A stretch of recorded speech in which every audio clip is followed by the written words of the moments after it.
Channel medical and nurses. अब आज हम बात करने वाले हैं कम्युनिटी हेल्थ नर्सिंग के ऊपर कि कम्युनिटी हेल्थ नर्सिंग से आपको किस तरीके के क्वेश्चन एग्जाम में आते हैं और आपको क्या क्या पढ़ना चाहिए। तो जो भी लोग चैनल पर नए जुड़े हुए हैं, मैं बता दूं कि complete guide for NHM and CHO आपकी मोस्टली कम्युनिटी हेल्थ पर ही बेस्ड है। जो भी अपकमिंग टाइम में सीएचओ एनएचएम एग्ज़ाम देना चाहते हैं तो आप लोग बुक ऑर्डर कर सकते हैं। लिंक डिस्क्रिप्शन बॉक्स में मिल जाएगी। बुक फ्लिपकार्ट पे भी अवेलेबल है और आप बुक को डायरेक्ट भी ऑर्डर कर सकते हैं। तो बुक में आपको 55 एनएचएम सीएचओ के पेपर हैं जो 2024 दिसंबर तक हुए हैं, उन सबको अपडेट किया गया है। और जो लोग रेलवे की बुक लेना चाहते हैं तो आप रेलवे वाली बुक भी ले सकते हैं। दोनों बुक बहुत ही अच्छी बुक्स है, बहुत ही ज़्यादा कंटेंट है जो आपको ऐड किया गया है। और जो लोग बुक्स नहीं लेना चाहते, यदि आप पीडीएफ लेना चाहते हैं या ग्रुप 5 के लिए तैयारी कर रहे हैं, ग्रुप 5 के लिए आपको पीडीएफ अवेलेबल है, आप उनसे भी पढ़ सकते हैं। आज की क्लास का जो हमारा पहला क्वेश्चन है वो आपको ये रहा, the mode of transmission which has highest chance of infection में कोई भी प्रॉब्लम ना हो। क्लियर है? It's okay. The volume of amniotic fluid at term is, तो एक टर्म प्रेगनेंसी में, गर्भकाल में जो एमनियोटिक द्रव की मात्रा है कितनी होती है। टर्म प्रेगनेंसी का मतलब होगा कि प्रेगनेंसी कितनी हो, 37 वीक की। कितनी? जो एक टर्म प्रेगनेंसी कंसीडर की जाती है वो कितनी होती है, 37 वीक्स की। आफ्टर 35 वीक के बाद है जो एमनियोटिक फ्लूइड है जो धीरे धीरे कम होना भी स्टार्ट होता है। किसी किसी केस में बढ़ने लगता है। बढ़ेगा मतलब कि यहाँ पर क्या होगा, इंक्रीज होगा जब एमनियोटिक फ्लूइड, तो इस कंडीशन को हम क्या कहेंगे, क्या कहेंगे, पॉलीहाइड्रोमनियोस। क्या है? पॉलीहाइड्रोमनियोस। यदि बढ़ेगा, यदि यहाँ पर डिक्रीज होगा तब हम क्या कहेंगे, हाइड्रोमनियोस। क्या है? हाइड्रोमनियोस और पॉलीहाइड्रोमनियोस। पॉली मतलब बढ़ना और हाइड्रोमनियोस मतलब कि घटना। अब यहाँ पर एक टर्म प्रेगनेंसी में कितना होगा, ऑप्शन में आपको 200 to 300 ml, 600 to 800 ml, 1 litre और 1.5 लीटर। तो यहाँ पे मैं बता दूं कि यदि जब यही एमनियोटिक फ्लूइड का लेवल 500 ml से क्या होगा, कम होगा। कितना होगा? 500 ml से क्या होगा, कम होगा। तब हम इसको क्या कहेंगे, 500 ml से कम हुआ है मतलब कि क्या है, हाइड्रोमनियोस। और यहाँ पर क्या हो गया, 2 लीटर से ज़्यादा हो गया मतलब ये बढ़ गया। तो ऐसे केस में फिर जो आपका क्लाइंट है उसकी डाइट के साथ साथ उसका जो फूड इनटेक है उन सब चीज़ों पर भी फोकस किया। तो बढ़ेगा, कम करने के लिए मेडिकेशन दी जाएंगी। घटेगा तो बढ़ाने के लिए कोई ऑप्शन नहीं होता, ओनली आपको लिक्विड वगैरह है जो ज़्यादा पीने की सलाह दी जाएगी। तो एक टर्म प्रेगनेंसी में जो एमनियोटिक फ्लूइड का अमाउंट होता है वो होता है 600 से 800 ml तक। कितना? 600 to 800 ml। आप कभी भी मार्क 200 से 300 करेंगे, आंसर रॉन्ग हो जाएगा, क्योंकि यहाँ पर एक टर्म प्रेगनेंसी की बात की गई है। टर्म में जैसे जैसे पोस्ट टर्म प्रेगनेंसी होती जाती है तब एमनियोटिक फ्लूइड का लेवल घटना स्टार्ट होता है। 35 हफ्ते तक तो ये 1 लीटर के आसपास रहता है, 35 वीक तक 1 लीटर के आसपास रहेगा। लेकिन जैसे जैसे 35 वीक के आगे जो प्रेगनेंसी जाएगी, क्योंकि बेबी की जो ग्रोथ है फास्ट स्टार्ट हो जाती है, इसीलिए जो एमनियोटिक फ्लूइड का अमाउंट कितना होता है, 600 से 800 ml तक। नेक्स्ट वन, अगला क्वेश्चन है हमारा, the length of the umbilical cord is around. तो जो अम्लाइकल कॉर्ड होती है, क्या है, अम्लाइकल कॉर्ड होती है, इसकी लंबाई कितनी होती है, गर्भनाल की लंबाई की बात की जा रही है, कितनी होगी, 10 सेंटीमीटर, 15 सेंटीमीटर, 20 सेंटीमीटर या फिर 40 सेंटीमीटर। अम्लाइकल कॉर्ड की लेंथ है जो कितनी होती है। अम्लाइकल कॉर्ड से बहुत सारे एग्जाम में क्वेश्चन आते हैं, अम्लाइकल कॉर्ड से क्वेश्चन बहुत एग्जाम में आते हैं। तो अम्लाइकल कॉर्ड की एक जो लेंथ की बात करें हम, लेंथ यहाँ पर यदि पूछे मतलब कि नॉर्मल लेंथ की बात की जा रही है, तो ये कितनी होगी, 10 सेंटीमीटर, 15, 20 या फिर 40 कितनी होगी। जो इंचेस में बात करें तो ये होती है जनरली 22 इंचेस। एक एवरेज की बात कर रहे हैं हम, 22 इंचेस लंबी होगी। लेकिन एक एवरेज हम बात करें तो एस पर यहाँ पे ऑप्शन में 10, 15, 20, 40 है। लेकिन जो एक एवरेज होती है कितनी होती है, 52 55 सेंटीमीटर तक हो सकती है। 50 से 55 सेंटीमीटर तक हो सकती है, 22 इंच हो सकती है। तो एज पर ऑप्शन के आपका क्या होगा, 40 सेंटीमीटर। क्या है यहाँ पर, एक एवरेजन हम यहाँ पे कह सकते हैं कि 40 सेंटीमीटर एवरेज कॉर्ड की यहाँ पे आपको बात की जा रही है। तो कितनी हो सकती है, 40 सेंटीमीटर। यदि 30 से कम है, बिलो 30 है, तो शॉर्ट है जो अम्बिलिकल कॉर्ड की लेंथ कंसीडर की जाएगी। 100 है मतलब कि ज़्यादा होगी, जब ज़्यादा लंबी होगी। तो कभी कभी जब अम्बिलिकल कॉर्ड की लेंथ ज़्यादा होती है तो बच्चे की जो नेक है उसके अराउंड भी है जो क्या कर जाती है, कॉर्ड है जो नेक के चारों तरफ है जो राउंड हो जाएगी, और ऐसे में डिलीवरी के टाइम पे कॉम्प्लिकेशन है जो होते हैं। All of the following coagulation factor increase during pregnancy except गर्भावस्था के दौरान सभी जमावट कारक, दैट मीन्स कोआगुलेशन फैक्टर हैं जो बढ़ जाते हैं किसी एक को छोड़कर। फैक्टर 8, फैक्टर 9, फैक्टर 10 या फिर फैक्टर 11। कौन सा फैक्टर है जो नहीं बढ़ेगा प्रेगनेंसी में, गर्भावस्था के दौरान है जो कौन सा फैक्टर नहीं बढ़ेगा? कोआगुलेशन फैक्टर मतलब थक्का जमाने वाले जो फैक्टर हैं वो नहीं बढ़ेंगे। सभी बढ़ रहा है किसी एक को छोड़कर, मतलब जो बढ़ेगा नहीं। फैक्टर 8, फैक्टर 10 और फैक्टर 11 क्या है, फैक्टर 8, 10, 11। यदि फैक्टर 8 की कमी हो जाती है तब तो हीमोफीलिया हो जाएगा। तो यहाँ पे घटने का सवाल ही नहीं है, एक बैलेंस में रहेगा, ये एक बैलेंस में रहेगा। अब यहाँ पर जो कोआगुलेशन फैक्टर है, क्या है, कोआगुलेशन फैक्टर्स हैं। तो जो कोआगुलेशन फैक्टर है यहाँ पर एक तरीके के क्या होते हैं, प्रोटीन होते हैं। क्या होते हैं, प्रोटीन होंगे। फर्स्ट कहलाता है आपका फाइब्रिनोजन, दूसरा होता है प्रोथ्रोम्बिन, तीसरा टिश्यू, चौथा कैल्शियम होता है। इनके नाम भी आपको हमेशा याद रखना है, एग्जाम में आपको आते हैं। यहाँ पे चाहें तो आप इनको लिख सकते हैं। फाइब्रिनोजन फर्स्ट है आपका, फिर आता है आपका प्रोथ्रोम्बिन, फिर आता है आपका टिश्यू फैक्टर, नेक्स्ट आपका टिश्यू के बाद आता है कैल्शियम। यदि आपको पूछे चौथे नंबर का फैक्टर तो वो होता है कैल्शियम। पांचवा होता है प्रोएस्लरिन, छठवां एब्सेंट होता है, कोई भी नहीं होता है। जब पांचवा जो एक्टिवेट होगा फिफ्थ नंबर का, प्रोएक्लिट्रिन है जो जब ये काम करेगा। फिर आपका आठवें नंबर पर आता है एंटी हीमोफिलिक फैक्टर। यहाँ पे जो दिया गया है ये कहलाता है आपका एंटी हीमोफिलिक फैक्टर। इसको एंटी हीमोफिलिक फैक्टर इसलिए कहा जाता है कि इसकी कमी हो जाती है जब, जो कि एक जेनेटिक डिसऑर्डर के तौर पे भी हम इसको कंसीडर कर सकते हैं। इसमें आठवें नंबर के फैक्टर की क्या होती है, डेफिशिएंसी होती है। तो ये हो जाता है फैक्टर ए, और दूसरा होता है आपका एंटी हीमोफिलिक फैक्टर बी है जो इसको कहा जाता है। क्लियर। 10वें नंबर का होता है आपका स्टुअर्ट फैक्टर। क्या है, स्टुअर्ट फैक्टर। 9वें नंबर वाले को क्रिसमस फैक्टर के नाम से भी जाना जाता है, याद रखिए। तो यहाँ पर जो नहीं बढ़ता है वो क्या होगा आपका, फैक्टर नंबर है जो 11। क्या होगा, फैक्टर नंबर 11। आठवां है जो बढ़ेगा, 9वां बढ़ेगा। यदि ये दोनों नहीं बढ़े दैट मीन्स जो अपकमिंग बेबी होने वाला उसको हीमोफीलिया हो सकता है। फैक्टर 10 भी यहाँ पे क्या होगा, बढ़ेगा, जिसको स्टुअर्ट पावर फैक्टर कहा जाता है, जो कि फैक्टर 2 और फैक्टर 5 को एक्टिवेट करने में हेल्प करेगा। अब बचता है क्या, प्लाज्मा थ्रोम्बोप्लास्टिन, जो 11वें नंबर का है यहाँ पर। ये क्या है, प्लाज्मा थ्रोम्बोप्लास्टिन। ये फैक्टर है जो नहीं बढ़ेगा। क्या है, ये 11वें नंबर का फैक्टर है जो ये नहीं बढ़ेगा। Next one is गोडेल साइनिज। तो गोडेल साइन क्या है, क्या संकेत होता है, सॉफ्टनिंग ऑफ द यूट्रस, मतलब गर्भाशय का सॉफ्ट होना। कॉन्ट्रैक्शन ऑफ द यूट्रस, जो यूट्रस है वो गर्भाशय, उसमें जो कॉन्ट्रैक्शन आते हैं उसके लिए responsible.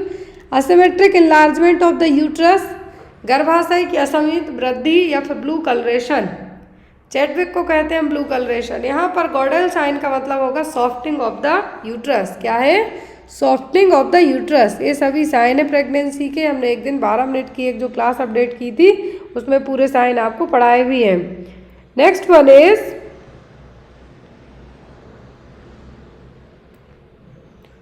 The product of conception is called an embryo between. Question देखिए कितना अच्छा क्वेश्चन है यहाँ पर।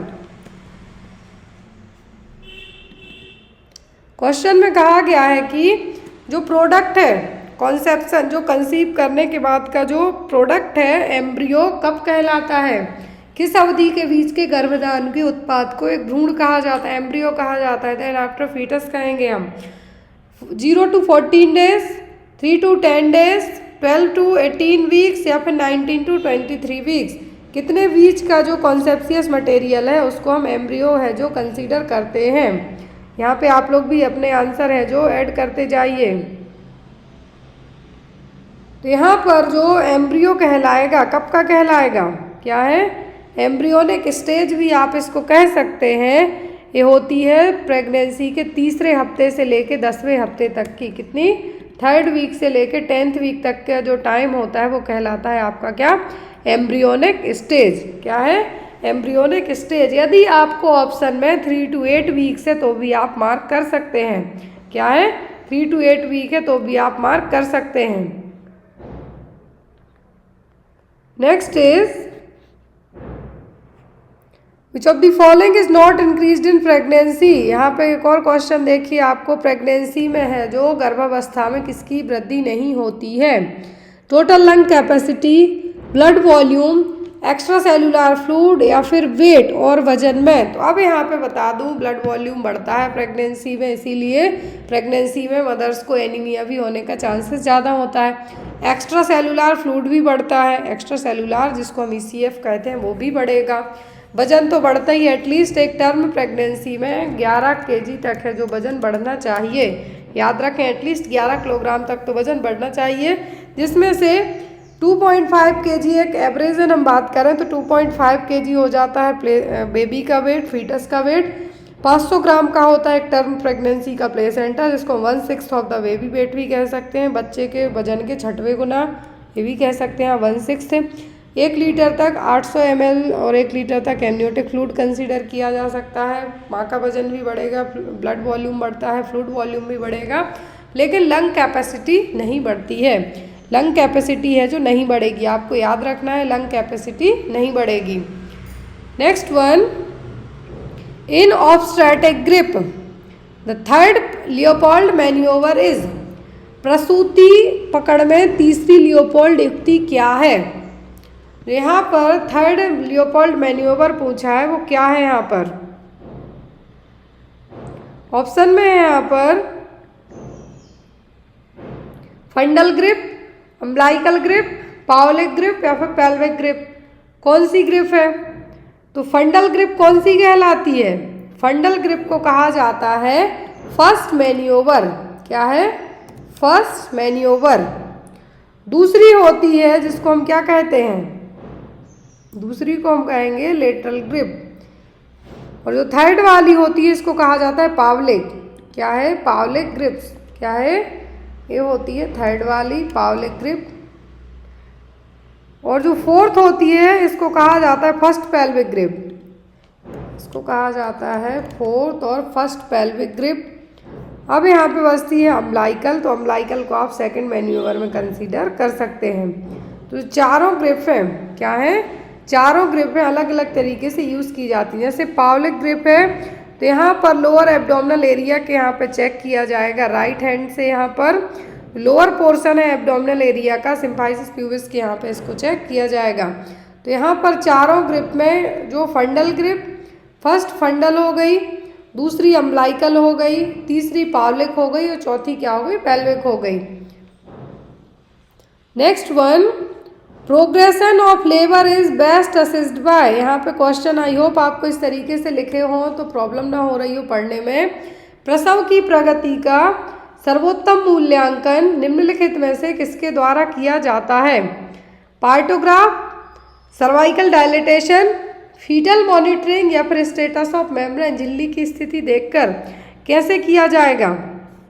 यदि प्रोग्रेशन लेबर की जो पेन आना स्टार्ट हुए हैं, वो धीरे धीरे लेबर पेन आए हैं जो बढ़ रहे हैं या नहीं बढ़ रहे हैं, तो वो सब कैसे पता चलेगा, पार्टोग्राफ से।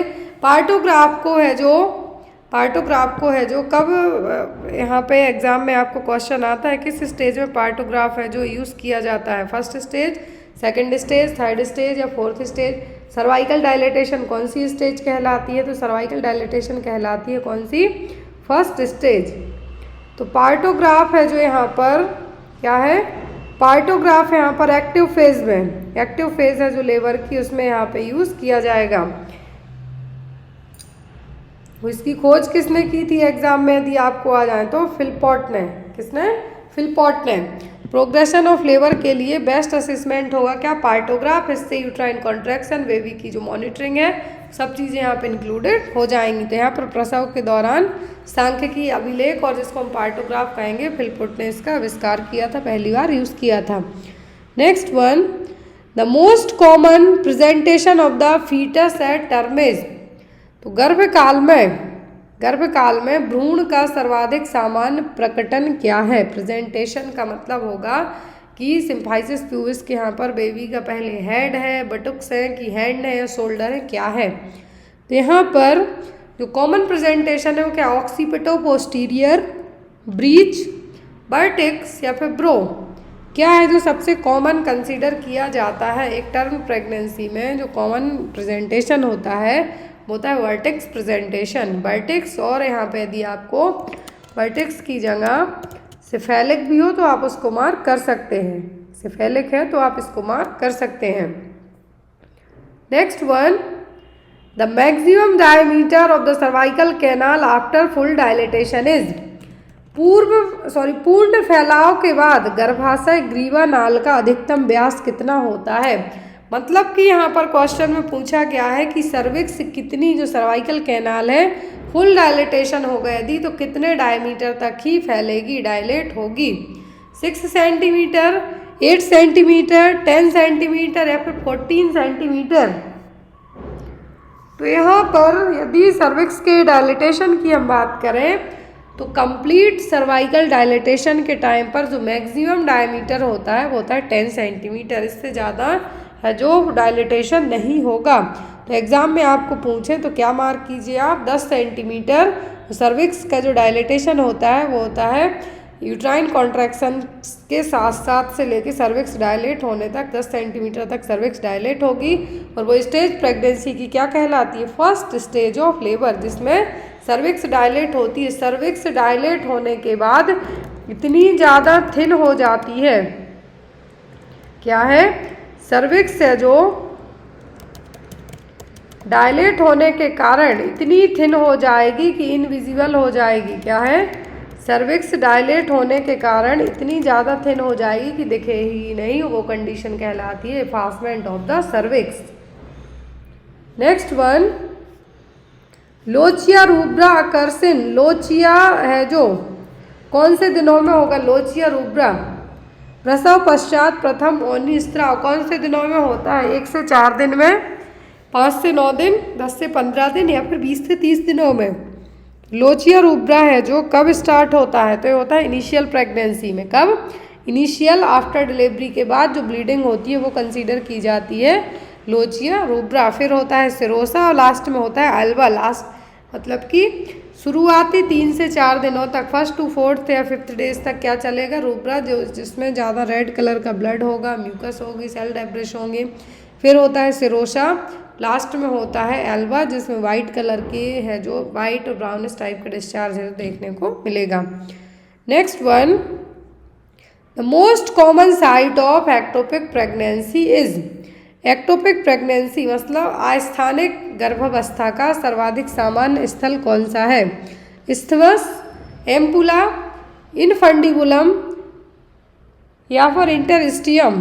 क्या होगा, मोस्ट कॉमन साइट है एक्टोपिक प्रेगनेंसी की। तो यहाँ पर एक्टोपिक प्रेगनेंसी में होगा क्या कि प्रेगनेंसी यूट्रस में जो इम्प्लांटेशन होता है वहाँ ना होकर फैलोपियन ट्यूब में ही, जहाँ फर्टिलाइजेशन हुआ यदि वही इम्प्लांटेशन हो गया तब। जो कॉमन 70 to 85% एक्टोपिक प्रेगनेंसीज होती हैं वो होती हैं फैलोपियन ट्यूब के एम्पुला पार्ट में। ये क्या है, फैलोपियन ट्यूब का एम्पुला पार्ट। जहाँ पर फर्टिलाइजेशन होता है फैलोपियन ट्यूब के एम्पुला पार्ट में, वहीं पर क्या हो जाए, इम्प्लांटेशन भी हो जाए तो वो कहलाएगी ectopic pregnancy. Next one is Spiegelberg. Question यहाँ पे देखिए, Spiegelberg criteria used in the diagnosis of. तो स्पाइजेलबर्ग क्राइटेरिया किसको डायग्नोस करने के लिए यूज किया जाता है? ऑप्शन है यहाँ पर cervical pregnancy, cornual pregnancy, tubal pregnancy या फिर ओवेरियन प्रेगनेंसी। किसके लिए यहाँ पर स्पाइजेलबर्ग क्या है, स्पाइजेलबर्ग क्राइटेरिया यूज किया जाता है? तो स्पाइजेलबर्ग क्राइटेरिया यूज किया जाता है ओवेरियन प्रेगनेंसी के लिए। किसके लिए? ओवेरियन प्रेगनेंसीज के लिए यहाँ पर एक क्राइटेरिया है जो यूज किया जाता है। तो यहाँ पे आप याद रखें क्या है स्पाइजेलबर्ग क्राइटेरिया। तो ये यूज किया जाता है स्पाइजेलबर्ग मानदंड क्राइटेरिया ओवेरियन प्रेगनेंसीज के लिए कि जो प्रेगनेंसी में किसी ना किसी तरीके से यूट्रस है जो ओवेरियन लिगामेंट से कनेक्टेड तो नहीं है। क्या है? ओवेरियन प्रेगनेंसीज में होगा क्या कि जो यूट्रस है किसी ना किसी तरीके से कहाँ से कनेक्टेड तो नहीं है, जो ओवरी है ओवरी के लिगामेंट से भी अटैच हो सकता है, फैलोपियन ट्यूब किसी एक साइड से भी अटैच हो सकती है। मतलब यहाँ पर किसी ना किसी रीजन से जो प्रेगनेंसी है आपकी, जिस ओवरी का काम ओनली एग रिलीज करना है, वो यहाँ पर किसी ना किसी तरीके से प्रेगनेंसी में यूट्रस फैलोपियन ट्यूब इन सब पार्ट से अटैच तो नहीं है, वो कहलाता है Spiegelberg criteria. Next one, most common infection resulting in ectopic pregnancy is. तो एक्टोपिक प्रेगनेंसी में कॉमन होने वाला जो इन्फेक्शन है वो क्या हो सकता है? क्लेमाइडिया, कैंडिडा, सिफिलिस या फिर गोनोरिया। किसके होने के चांसेस ज़्यादा होंगे एक्टोपिक प्रेगनेंसी में? कौन से इन्फेक्शन के? क्लेमाइडिया जो कि एक सेक्सुअली ट्रांसमिटेड डिसीज़ है, कैंडिडा जो कि एक फंगल इन्फेक्शन है, सिफिलिस, गोनोरिया यहाँ पर है। तो ये सभी आपकी सेक्सुअली ट्रांसमिटेड डिसीज, लेकिन यहाँ पर क्लेमाइडिया इन्फेक्शन होने का रिस्क ज़्यादा होगा। किसका? क्लेमाइडिया होने का रिस्क है जो ज़्यादा होगा। एक्टोपिक प्रेगनेंसी में यदि कॉमन कॉम्प्लिकेशन पूछे इसका क्लेमाइडिया का, तो यहाँ पर होने के चांसेस हैं जो रहेंगे।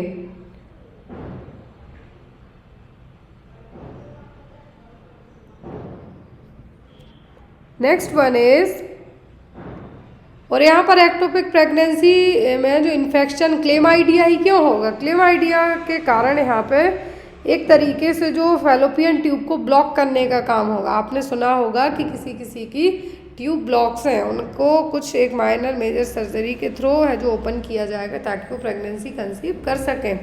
तो यहाँ पर एक्टोपिक प्रेगनेंसी के लिए यहाँ पर यदि क्लेमाइडिया जो इन्फेक्शन है क्या काम करेगा? फैलोपियन ट्यूब को ब्लॉक करने का काम करेगा। अब यदि जो कंसेप्शियस मटेरियल एम्पुला पार्ट में रह गया है, यदि आगे जाके कुछ ब्लॉकेज हुआ इन्फेक्शन के कारण, तो वो आगे नहीं जाएगा, वहीं इम्प्लांट हो जाएगा। तो यहाँ पर एक कॉमन इन्फेक्शन कंसीडर इसीलिए इसको किया जाएगा क्या? Chlamydia. Next one, babies of diabetic mother are. यदि माँ को डायबिटीज़ है तो बच्चा कैसा होगा? स्मॉल, बिग, साइनोज्ड या फिर हाइपोक्सिक। साइनोज्ड का मतलब है जो बच्चा क्या होगा? नीला टाइप का देखने को मिलेगा, साइनोसिस जिसको हम कहेंगे। हाइपोक्सिक मतलब ऑक्सीजन की कमी होगी टिश्यूज़ में। स्मॉल या बिग, यदि माँ को डायबिटीज़ है तो बच्चे 4-4 किलो तक के होते हैं जिनको मैक्रोसोमिक बेबीज भी कह सकते हैं, और वो कैसे होंगे? बिग साइज के बेबी। कैसे होंगे? Big baby. स्मॉल कभी नहीं होते। स्मॉल बेबीज होते हैं जब स्मॉल फॉर जेस्टेशनल वेट या फिर IUGR वाले बच्चे हैं जो हुए हों तब। Next one is, eclampsia can be prevented by. Eclampsia है गर्भावस्था रक्त संक्रमण को निम्नलिखित में से किसके द्वारा रोका जा सकता है? तो एक्लेम्सिया होता है प्रेगनेंसी में बढ़ने वाला ब्लड प्रेशर। क्या है यहाँ पर? एक्लेम्सिया क्या है? गर्भावस्था में बढ़ने वाला BP, high BP in pregnancy, इसको कहा जाता है एक्लेम्सिया। किसके द्वारा आप इसको रोक सकते हैं? Diazepam, alpha methyl dopa, magnesium sulphate, हेपेटर्मिनेशन किया जा सकता है मैग्नीशियम सल्फेट से। किससे? MgSO4 से एक्लेम्सिया को प्रिवेंट किया जा सकता है। किससे? मैग्नीशियम सल्फेट से। ड्रग ऑफ चॉइस एक्लेम्सिया के लक्षण किस किस को पता है तो कमेंट बॉक्स में ज़रूर बताना। एक्लेम्सिया मैंने बता दिया कि प्री एक्लेम्सिया होती है एक्लेम्सिया की पहले की स्टेज, जिसमें फिट नहीं आते हैं, कन्वल्जन्स नहीं आएंगे।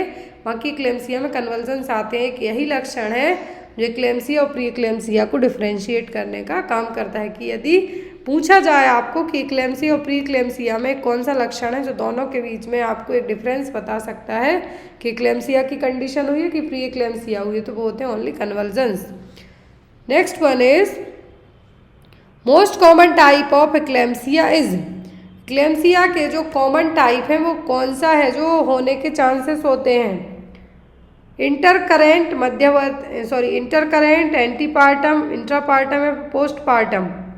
तो यहाँ पर एक्लेम्सिया के यदि टाइप्स की बात की जाए तो जो सबसे कॉमन टाइप है यहाँ पर वो क्या होता है? तो यहाँ पर जो टाइप होते हैं वो होते हैं एंटीपार्टम, इंट्रापार्टम, पोस्टपार्टम। क्या है? इंटरकरेंट नहीं होता है। ये हो गया आपका 1। दूसरा हो गया मतलब कि ड्यूरिंग द डिलीवरी के टाइम पर, लेबर पेन के टाइम पर इंट्रापार्टम हो गया। तीसरा आफ्टर द डिलीवरी। तो एंटीपार्टम, इंट्रापार्टम, पोस्टपार्टम कॉमनली होने का जो चांसेस होते हैं वो होते हैं 50%। 50% यदि हम कहें तो 50% होने के चांसेस क्या होते हैं?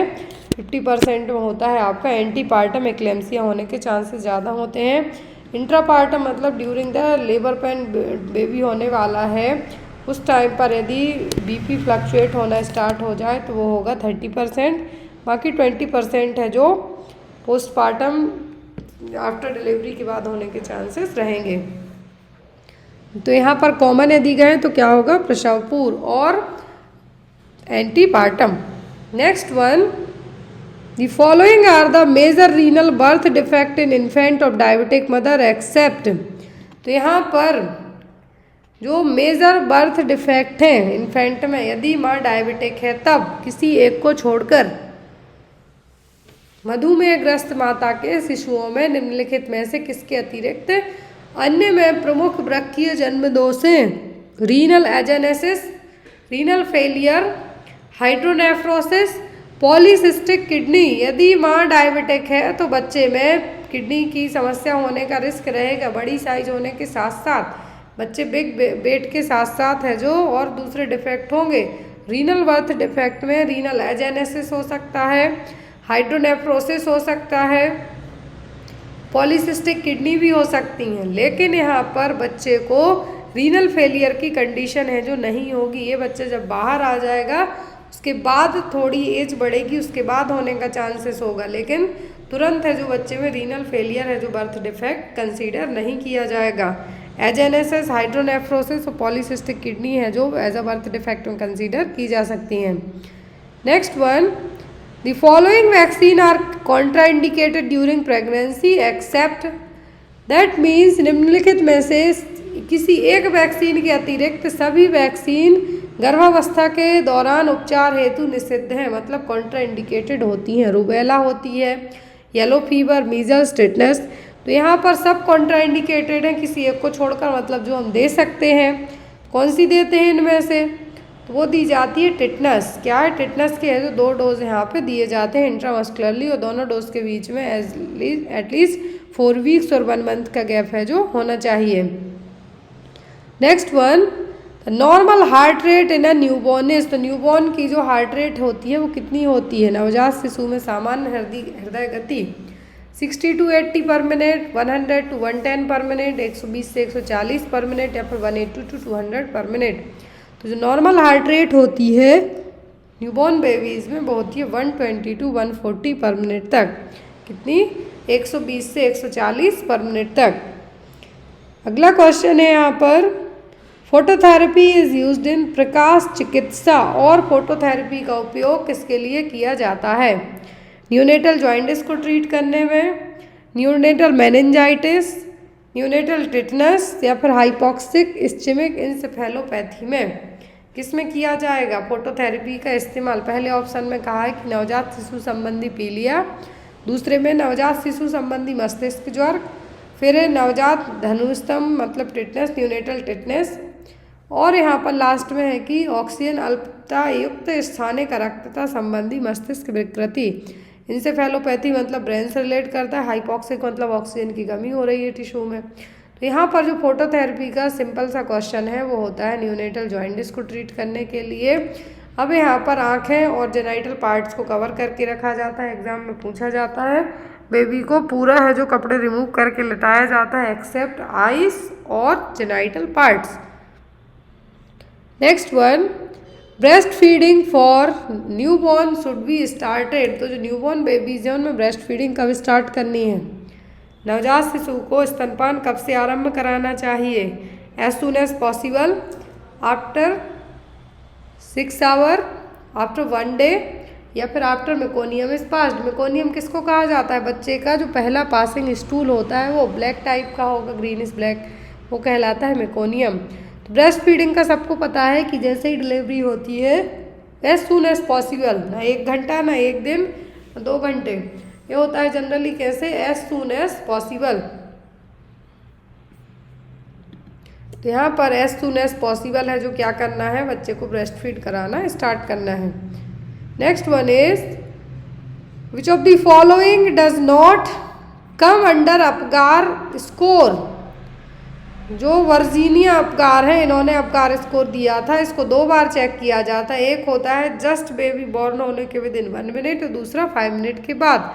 तो अपगार स्कोर में अपीयरेंस मतलब बेबी का कलर चेक किया जाएगा, पिंक है मतलब बेबी का कलर सही बता रहा, पल्स 120 से 140 की रेंज में आएगी, ग्राइमेसी, एक्टिविटी, रेस्पिरेशन, ये चीज़ें होंगी। लेकिन अब क्या चेक नहीं किया जाएगा? कलर मतलब अपीयरेंस, मसल टोन यहाँ पर हो गया मतलब एक्टिविटी, हार्ट रेट चेक किया जाता है, लेकिन मेकोनियम बच्चे का पासिंग स्टूल है जो चेक नहीं किया जाएगा। एक क्वेश्चन यहाँ पे मेकोनियम से बनता है, यदि बच्चे ने डिलीवरी होने के बाद से लेके 72 घंटे तक 48 to 72 आवर तक मेकोनियम पास नहीं किया है, तब बच्चे को कंजेनाइटल मेगाकोलोन जिसको हम हिस्प्रिंग्स डिसीज़ कहते हैं उसके लिए चेक किया जाता है, क्योंकि उसके होने के चांसेस ज़्यादा होंगे। यदि बच्चे के पैदा होने के 72 घंटों के अंदर तक बच्चे ने अपना फर्स्ट पासिंग स्टूल जिसको मेकोनियम कहेंगे पास नहीं किया, तब बच्चे को हिस्प्रिंग्स डिसीज है जो डायग्नोस की जाती है, मतलब यहाँ पे चेक किया जाएगा। Stadiometer is used to measure. तो स्टेडियोमीटर का इस्तेमाल किसके लिए किया जाता है? Height of a child, weight of child, mid arm circumference, skin fold thickness, इसके लिए किया जाएगा। तो स्किन फोल्ड थिकनेस या फिर यहाँ पर मिड आर्म सरकमफेरेंस के लिए तो साकेट टेप यूज़ करते हैं हम। क्या करेंगे? साकेट टेप। वज़न के लिए वेट मशीन यूज़ कर सकते हैं, लेकिन हाइट के लिए यहाँ पर यूज़ किया जाता है स्टेडियोमीटर। क्या है? स्टेडियोमीटर। मतलब बच्चे की हाइट के लिए जो यहाँ पे चेक यूज़ किया जाएगा वो क्या होगा? स्टेडियोमीटर। कैसे होगा? हाइट चेक करने के लिए यूज़ किया जाता है। यहाँ पे बच्चे को खड़ा किया जाएगा और यहाँ पर हाइट सेंटीमीटर इंचेस में रहेगी, तो इसको ऊपर नीचे है जो आप कर सकते हैं। Next one is undescended of testis is called. तो अनडिसेंडेंट टेस्टिस है जो क्या है, यहाँ पर क्या कहेंगे आप उसको? क्लीनीफेल्टर सिंड्रोम, क्रिप्टोर्चिडिज्म, हाइड्रोसील या फिर वेरिकोसील, क्या कहेंगे यहाँ पर? तो यहाँ पर अनडिसेंडेंट टेस्टिस का मतलब होता है क्रिप्टोर्चिडिज्म। क्या है? क्रिप्टोर्चिडिज्म। जो स्क्रोटम में दोनों टेस्टिस रहेंगी, उसमें से या तो एक साइड की टेस्टिकल्स है जो एब्सेंट रहेगी, वो या तो एब्डोमिनल एरिया में ही रह जाएगी, इंग्वाइनल कैनाल में रह जाएगी, वो सर्जरी के थ्रू है जो फिर बाहर उसको स्क्रोटम में लाया जाएगा। तो यहाँ पर इस तरीके से होगा। इस कंडीशन को क्या कहा जाता है? क्रिप्टोर्चिडिज्म। हाइड्रोसील का मतलब होता है कि जो स्क्रोटम है, क्या है? जो स्क्रोटम है पाउच से, तो इसमें यहाँ पर फ्लूइड का वाटर जो एक तरीके से फ्लूइड का एक्यूमुलेशन हो जाना। तो यहाँ पर नॉर्मली क्या रहेगा? स्क्रोटम में दोनों टेस्टिस रहेंगी, लेकिन इन केस नहीं रहेंगी तो यहाँ पर या तो स्क्रोटल एरिया में ही रह जाएंगी, अपर साइड, इंग्वाइनल कैनाल में या एब्डोमिनल एरिया में, तो इनको सर्जरी के थ्रू यहाँ पे इसको लाया जाएगा। ये कंडीशन कहलाती है cryptorchidism. Next one, the weight of newborn increases by 4 times by the age of. बच्चे का वजन किस उम्र में जो एज अ बॉर्न बेबी हुआ है उसके जो वजन है उसका 4 गुना, आयु में 4 गुना कब बढ़ जाएगा?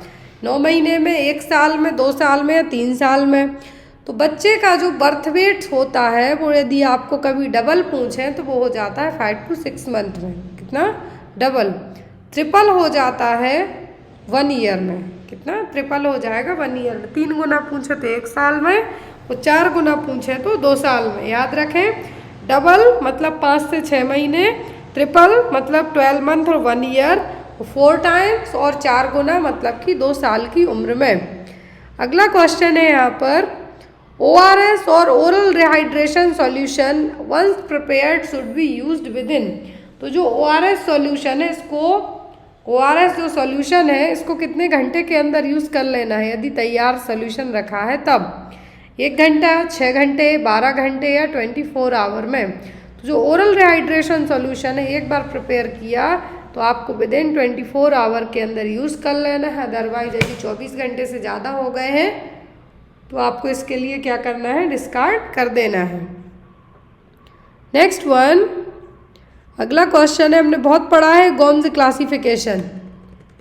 जो गोम्स क्लासिफिकेशन है, according to that a child with 88% of normal weight for age will be classified as having. यदि बच्चे का वजन गोम्स क्लासिफिकेशन के अकॉर्डिंग, बच्चे का जो उम्र है उसके अकॉर्डिंग वजन कितना है? 88% है। दैट मीन्स बच्चा किस कैटेगरी में आएगा? माइल्ड माल न्यूट्रिशन, मॉडरेट, सीवियर या फिर नो माल न्यूट्रिशन। तो गोम्स क्लासिफिकेशन हमने कई बार पढ़ा है। क्या है? गोम्स क्लासिफिकेशन हमने पढ़ा है।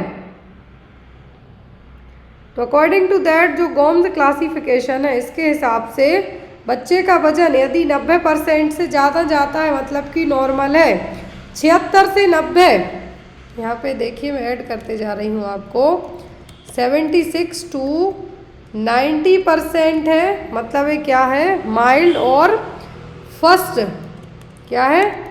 फर्स्ट स्टेज में है। क्या है? फर्स्ट स्टेज में। मॉडरेट है, मॉडरेट है मतलब यहाँ पर कितना हो जाएगा आपका अब?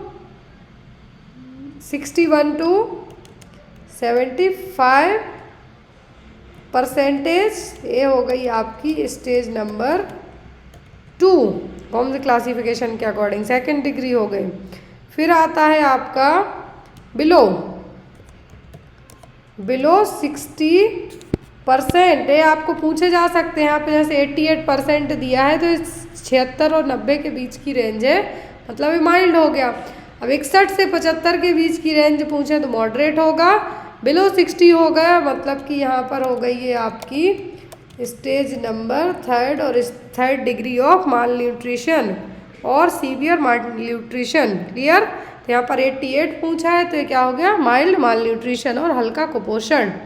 Next one is ferric chloride test is use to diagnose. जो फेरिक क्लोराइड टेस्ट है किसको डायग्नोस करने के लिए यूज़ किया जाता है? तो यहाँ पर जो फेरिक क्लोराइड टेस्ट है किसके लिए यूज़ किया जाएगा? Phenyl ketonuria,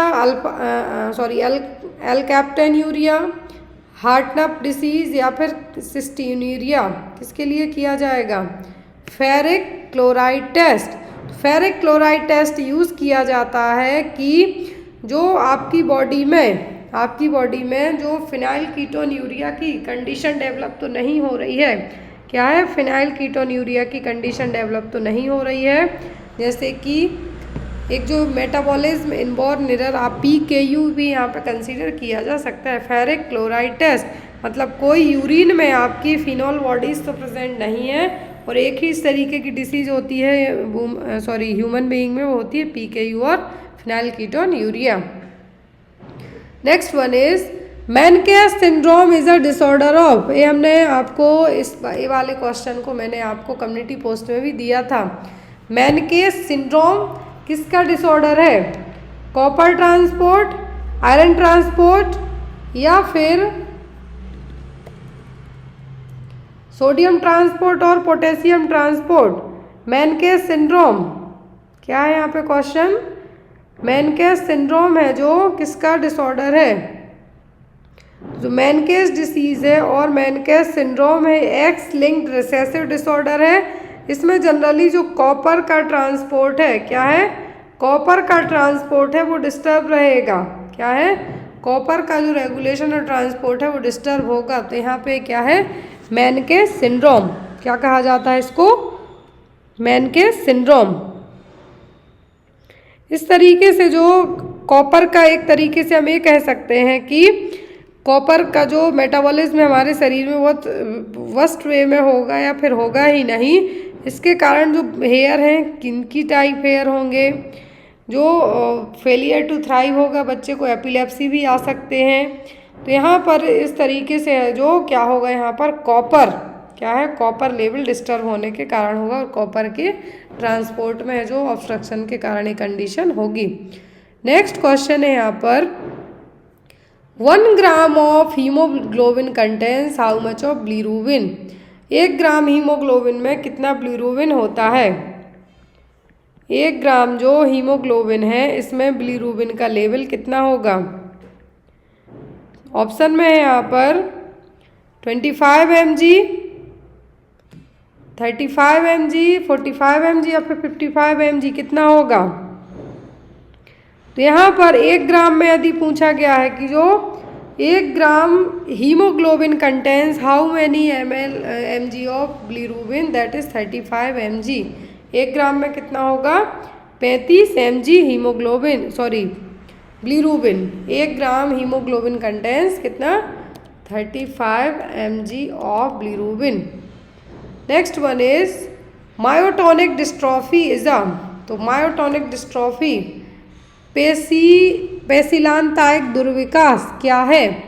autosomal dominant, autosomal recessive, XP linked recessive, XQ28 linked recessive, क्या है मायोटोनिक डिस्ट्रॉफी। डिस्ट्रॉफी का मतलब क्या होता है, डिस्ट्रॉफी का मतलब क्या होगा कि जो मसल्स में किसी न किसी तरीके से वीकनेस हो रही है और डिस्ट्रक्शन टाइप से चल रहा है। मायोटोनिक डिस्ट्रॉफी जो कि एक इनहेरिटेड कंडीशन होती है जिसमें मसल्स का प्रोग्रेशन क्या होगा, वीक होगा। मसल्स प्रोग्रेशन क्या होगा, वीक होगा, वीकनेस होगी। एट्रोफी का मतलब होगा एक तरीके से श्रिंकिंग टाइप की सिचुएशन है जो डेवलप होगी। मायोटोनिया जिसको हम क्या कह सकते हैं, मायोटोनिया भी, यहाँ पर मसल कॉन्ट्रैक्शन भी लंबे टाइम तक होंगे, हाथ पैर दुखते रहेंगे, वीकनेस टाइप फील होगी। क्या क्या कहा गया है, myotonic dystrophy. Sorry, myotonic dystrophy में टोसिस ऑफ आईलिड्स देखने को मिल सकता है। स्टर्नोक्लेटोइड मसल्स में आपको पेन होगा, वेस्टिंग देखने को मिलेगी। तो ये क्या है, ऑटोसोमल डोमिनेंट डिसऑर्डर है। क्या है, autosomal dominant disorder. Next one is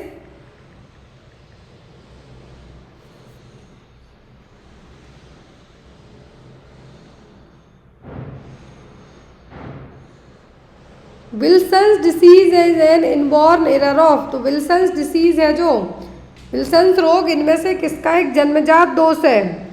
aluminium metabolism, zinc metabolism, copper metabolism या फिर सोडियम मेटाबॉलिज्म। विल्सन डिसीज यहाँ पे क्या है, विल्सन डिसीज है जो किसके कारण होने वाली समस्या है। तो विल्सन डिसीज जो एक इनबॉर्न एरर है, एरर का मतलब एक तरीके से हम यहाँ पे दोष भी कह सकते हैं, जिसमें हमारे शरीर से कॉपर या तो ज़्यादा वे में क्या होगा, ऑक्यूमुलेट होगा, इकट्ठा होगा तो प्रॉब्लम होगी। विल्सन डिसीज के कारण बच्चों में सबसे कॉमनली किडनी में समस्याएं होती हैं। तो यहाँ पर यदि विल्सन डिसीज की बात करें हम, तो विल्सन डिसीज है जो किसका प्रॉब्लम है, ये कॉपर मेटाबॉलिज्म का। हमारे शरीर में कॉपर का है जो प्रॉपर तरीके से एब्जॉर्प्शन यदि नहीं होगा, एक्यूमुलेशन ज़्यादा होगा तो ये प्रॉब्लम है जो कॉज करेगा। आँखों के यहाँ पर देखा होगा, स्पेशली आइज़ में है जो एक आपको यहाँ पर हम कह सकते हैं कैसर फ्लैशियर रिंग्स पड़ जाती है। कैसर फ्लैशियर रिंग्स है जो गोल्डन ब्राउन टाइप की होगी, जो कि आँखों में हो जाती है और होती है कॉपर डिपॉजिट होने के कारण। और ये विल्सन डिसीज़ का एक लक्षण है जो आप यहाँ पे कंसीडर कर सकते हैं। आपको एग्जाम में आ सकता है कैशर फ्लैशियर रिंग्स, जो कि आँखों में कॉपर इकट्ठा होने के कारण डेवलप हो सकती है। Next one, deficiency of vitamin D in children causes, यदि बच्चों में विटामिन डी की कमी हो जाए तो क्या होगा? ज़ेरोप्थेल्मस, स्कर्वी, बेरी या रिकेट्स, ये बहुत आते हैं एग्जाम में क्वेश्चन। तो यदि बच्चों में विटामिन डी की कमी हो जाती है तब क्या होगा? होगा रिकेट्स। क्या होगा? रिकेट्स। बच्चा है जो हड्डियाँ उसकी क्या होंगी? वीक होंगी। और ये विटामिन डी के साथ साथ कैल्शियम की कमी के कारण भी हो सकता है, लेकिन यदि विटामिन डी बस कहा है तो क्या होगा यहाँ पर? विटामिन डी की कमी से बच्चों में rickets. Next one is the amount of iron in human milk is, तो मानव दूध में आयरन की मात्रा कितनी होती है? 0.01 टू 0.20 mg/dl, 0.29 सॉरी यहाँ पर 0.29 टू 0.49 mg/dl, 0.51 टू 0.63 mg/dl या फिर 0.83 टू 0.93 mg/dl। तो अमाउंट ऑफ आयरन पूछा, ह्यूमन मिल्क में आयरन का अमाउंट होता है 0.29 से 0.49 mg/dl तक। कितना? 0.29 से 0.49 mg/dl तक। Next one is who demonstrate the presence of bacteria in the air, हवा में बैक्टीरिया है, इसकी खोज किसने की थी? रॉबर्ट कोच, लैम्बेल, सॉटिक, चैडविक या फिर लुईस पास्चर ने? तो किसने डिमॉन्स्ट्रेशन किया था कि हवा में बैक्टीरिया हैं? तो इसकी खोज किसने की थी? लुईस पास्चर ने। किसने? लुईस पास्चर ने। A state of physical, mental and social being and not merely an absence of disease or infirmity, that is called the health। और ये डेफिनेशन किसने दी थी? ये डेफिनेशन दी थी वर्ल्ड हेल्थ ऑर्गेनाइजेशन ने। हम एवरी ईयर है जो 7 अप्रैल को क्या सेलिब्रेट करते हैं? World health day. May be it's clear now. तो यहाँ पर state of physical, mental, social wellbeing and not absence of disease और infirmity, that is called the health. यहाँ पे ऑप्शन की जरूरत ही नहीं है आपको। क्या है? ऑप्शन की जरूरत ही नहीं है। ये डेफिनेशन किसकी है? ये है आपकी हेल्थ की डेफिनेशन, और डेफिनेशन दी गई है वर्ल्ड हेल्थ ऑर्गेनाइजेशन के द्वारा। हर साल हम 7 अप्रैल को वर्ल्ड हेल्थ डे के तौर पे सेलिब्रेट करते हैं। WHO का हेडक्वार्टर कहाँ पर है? जेनेवा में। स्थापना कब हुई थी? तो इस तरीके से आपको क्वेश्चन एग्जाम में बहुत आते हैं, स्पेशली WHO का जो या तो वर्ल्ड हेल्थ डे पूछेंगे या फिर वहाँ के चीफ पूछेंगे जो कि डॉक्टर टेड्रोस हैं, या फिर इंडिया में इसका हेडक्वार्टर कहाँ पर है? तो न्यू दिल्ली में है। इस तरीके से आपको क्वेश्चन एग्जाम में आ सकते हैं। Next one is the following are characteristics of health care except, सभी हैं जो स्वास्थ्य देखभाल के, हेल्थ केयर के क्या है? लक्षण है, किसी एक को छोड़कर। एडिक्वेसी, एप्रोप्रिएटनेस, रेलिवेंस या फिर अवेलेबिलिटी। तो हेल्थ केयर कैसी होनी चाहिए? एडिक्वेट होना चाहिए, मतलब सबको मिल सके। एप्रोप्रिएट वे में होना चाहिए, जितनी ज़रूरतें हैं लोगों की वो मिल सके। अवेलेबल भी होना चाहिए जो हेल्थ फैसिलिटीज़ हैं, लेकिन रिलेवेंट है जो हेल्थ केयर नहीं होगी। क्या है? रिलेवेंट यहाँ पे नहीं होगी। तो यहाँ पे आपका आंसर क्या होगा? रेलिवेंस। और प्रासंगिकता, क्या है? प्रासंगिकता। Next one is epidemiological triads. और मैं बता दूं कि जो भी लोग यदि इस तरीके की क्लासेस ज्वाइन करना चाहते हैं, हिंदी इंग्लिश दोनों में, तो आपका आपके लिए एक और है जो टास्क है मेरी तरफ से, ऐसा होमवर्क भी आप मान सकते हैं यदि कंसीडर करें तो आपको जितनी भी ये क्लासेस चलती हैं, आप लोग चाहें तो यहाँ पर अपकमिंग जो और क्लासेस होंगी कमेंट करके ये चीज़ ज़रूर बताना कि आपको क्या अभी हिंदी इंग्लिश इसी तरीके से पूरे सब्जेक्ट वाइज क्लासेस चाहिए या फिर आपको पूरी मिक्सडअप क्लासेस चाहिए हैं। क्योंकि जैसे आज की इस क्लास में हम मे बी 50 या 45 जितने भी क्वेश्चन करेंगे 100 करते हैं, तो आपको हिंदी इंग्लिश फॉर्मेट में ऑप्शन क्वेश्चन पूरा सब हिंदी इंग्लिश दोनों वे में है, तो आपको समझना ईजी रहेगा। क्लियर है? तो यहाँ पर एपिडेमियोलॉजिकल ट्रायड में क्या होगा? Agent host environment, environment disease host, disease agent man host, या फिर डिसीज एजेंट होस्ट और इन्वायरमेंट क्या है जो होता है।